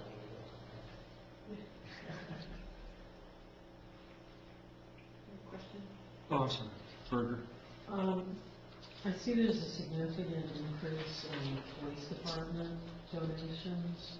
The actual came in at 10,400, and fire department was at double of, what was budgeted. Do you know what drove that? So the police department, the 10-4 specifically, is, we have a gentleman who donates money for our canine dog. And that's what that is. Oh, so it's actually net zero. It's Most of the donations are going to be net zero because they are offsetting Got it. the cost.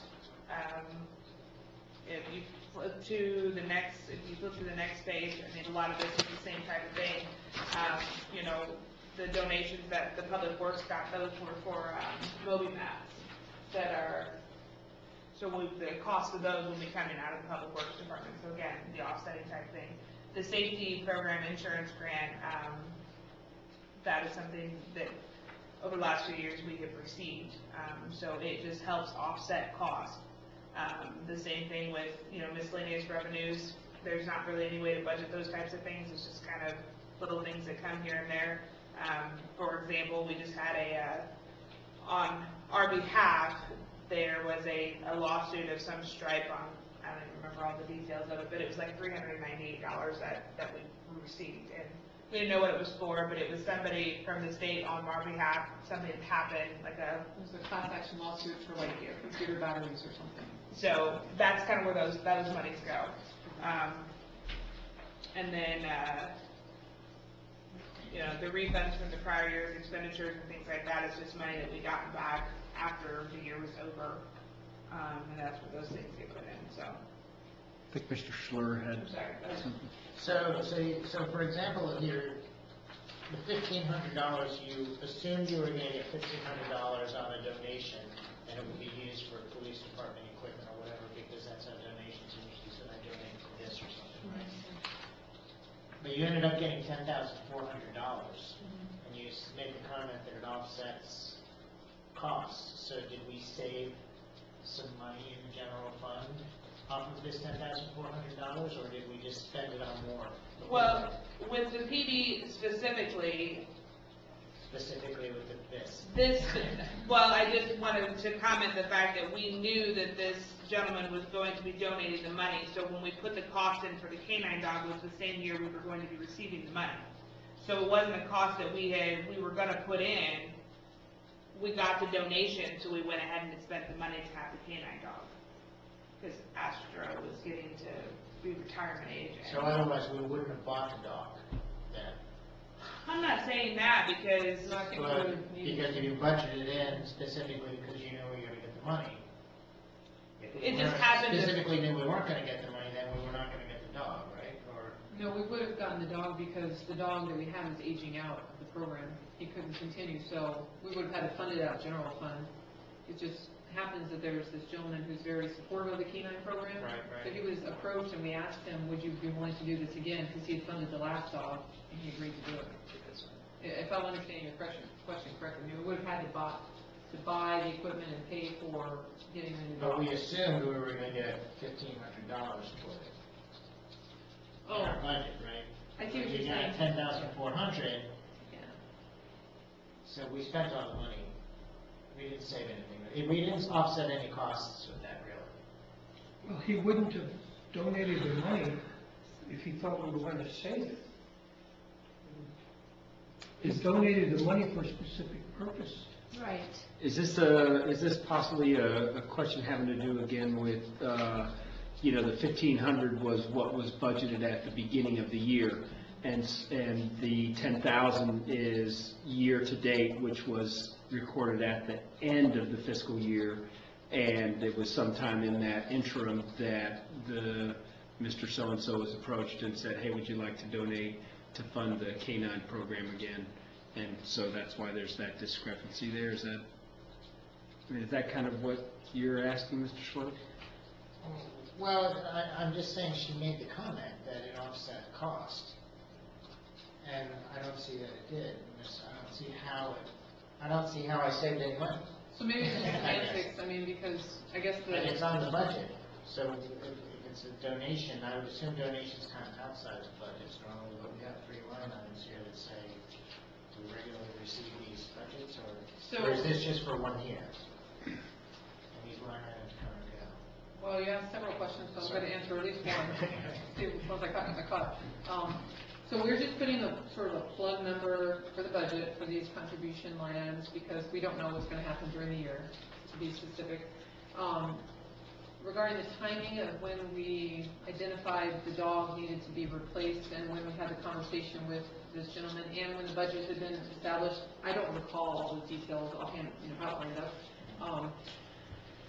To the comment about, how the expenditures and revenues flowed, I guess what Brittany was really just trying to communicate was it would have cost the city whatever the number is for the dog, like $8,000, whatever it is. It would have cost the city that amount of money out of general fund, and there would have been no bonus revenue to help offset that cost. Because this came in, again, I don't remember the timing of it, it was less of a direct expenditure impact to the general fund. I think that's all we're trying to say. I don't know if that helps or hurts what you're trying to get to, but.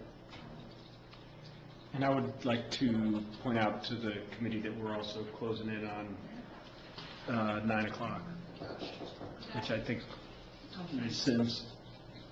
Oh, you can finish. I just wanted No, to that was ask it. one last question before we finish. I thought you said something about a dog park. I didn't know we had a dog park here, but is it a dog park that generates revenue? Mhm. Oh, okay. But it's not, is it by the library? Mhm. Okay. I was thinking, I'm wondering if another dog park, like maybe on the north end of, like on the beach, park, because I know there's a lot of, you had mentioned at one meeting, Mr. Chastain, about, people, like there's not really a place up here to take dogs, and a lot of people regularly take their dogs to the beach, even though it's not legal necessarily. But I'm wondering if the dog park we have is already revenue generating, then perhaps another small park on the northern end of, I don't know what a city property is, but, and if it is not something that we wanted to charge a fee for, maybe it would be something that would be perceived as a give back rather than a fee increase, or it's like a value for.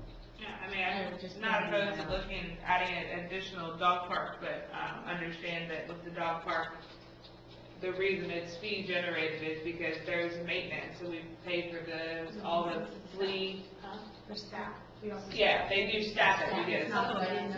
Yeah. So there's the cost of having it staffed, there's the cost of maintaining it because we have to do all the spraying that's for the fleas and stuff, and then the dog bags, So you don't require the owners of the dogs to do their own maintenance or clean up and pick up? well, it would be nice, yes, They're supposed to be nice. but not everyone does that, Even so. though there's staff there. But our staff doesn't pick up after the people that are there. They make sure that the people coming into the park have the appropriate shots and vet paperwork, and that whether they have current membership with the dog park or they collect the daily fee. But we provide the green bags for them to be able to clean up after their dogs. That's interesting. And Mr. Schlur, we're gonna have to, Two questions real quick, I guess. So we pay someone to sit at the dog park, When the it's skate park, all day long, every day? Or? No. The skate park not at the skate park now anymore. is open more hours than it used to be. We used to staff it the whole time it was open, which was only afternoon till close.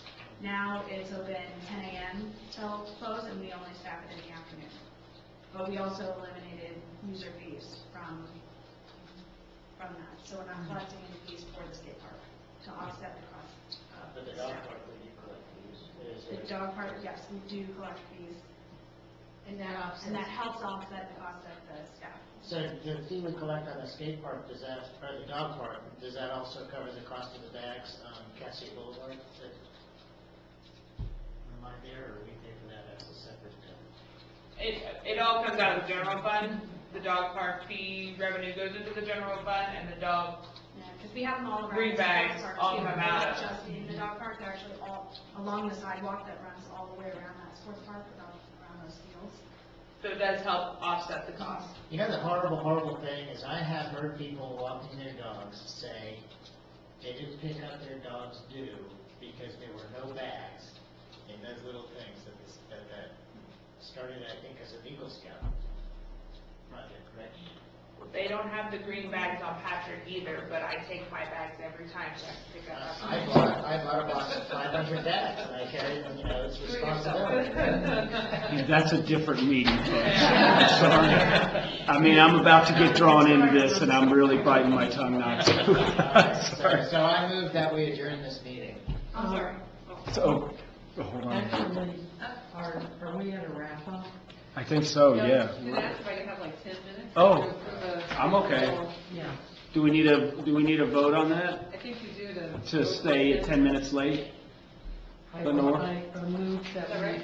Or can they stay 10 consensus minutes. it? You guys can consensus? Okay, I can send, if everyone else does.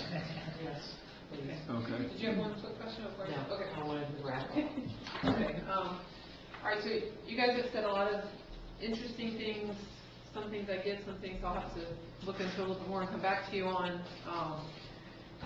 And I realize this was rather tedious at times and didn't feel like you were maybe getting where you wanted to be, but this for me was an important start for us to jump into just, here's where we're at. So now I would ask, I think Jeff had said something that I was hoping to bring up, and that is that if you think of anything else, if you go out and you start Googling, what do other cities do for, revenue, or I don't care what it is, please email us. Remember, don't copy each other, but just email myself and Brittany so that we can at least start building these things onto the list. And if you come up with something that that's really what I hope to find, things that we've never thought of, because I can figure out all day long how to, increase to the maximum things that we were allowed to increase statutorily and whatever, and I can figure out all day long how to cut expenses, that's obvious. But it's the new revenue sources, if we can come up with anything, I would be eager to hear. Okay, so that being said, we've done as before, all the lists of all the things you guys have brought up. What's going to happen at the next meeting, and we didn't have time to get into it, but I wanted to point out to you that this document, if you continue on in this document, you will get into the expenditures, as was mentioned, and you'll start to see that we have, pretty obviously, departments set aside. So one of the first departments you'll come to is the city clerk's department. That's one of the departments that will be presented May the 10th. So you're going to see your first two department presentations, the city clerk and the fire department. Those are two really big departments. What I would encourage you to do is go to those expenditure pages for those departments and start looking at those line items. Go to the budget documents. You can look at the organizational chart for that department, see how many people they have. You can read a little bit of information about what they do. Next week, you're going to get an email from me that includes all of the services that those two departments provide. And this is where we're going to launch into actual work on the expenditure side. And what that work will entail is we have this list for you of all these things that these two departments provide, and we're going to ask you to look at the values that are on the boards over here, and those services and how well they match up or not. And we're also going to ask you to look at those services beyond just the values, and we're going to have conversations about, if we don't do this anymore, is there any risk involved? And that risk is things that we talked about at the first meeting. Is there a financial risk to not doing it? Is it something, by law we have to do, for example, or is it not? We'll be looking at the risk related to our city reputation. If there are things that people expect us to do that we say, well, let's cut those things, whatever they may be, is there a risk there? So we'll get into all that analysis. But what I think would help you guys the most is to look at these expenditure line items online. We will send you the PowerPoint presentations next week. We're trying to get those to you a week ahead of the meeting so that you have those to review. And we will send you any other information that the departments put together in terms of handouts to sort of educate you a little bit more about what they do. So all that being said, I really just ask that you all continue to think of things that we can do, because I know we've got 6 meetings and we're 2 down, and now we're really getting into some hard work that's coming up, so thinking caps on is appreciated. Also, just as a side note, I wanted to clarify my conversation last time about the report that we generate at the end, because someone came up and made a comment afterwards, so I just want to clarify. As staff members, we're volunteering to write the report from all the minutes that are taken, all the notes and everything. But if there's a member of this committee that wants to volunteer to write the report, I will not stand in your way. But the goal obviously is I'm not going to create a report that you will not have reviewed and fully vetted and all that. But I'm just putting that out there because I want to make sure if there is someone who wants to step up and write the report, I will be happy to oblige.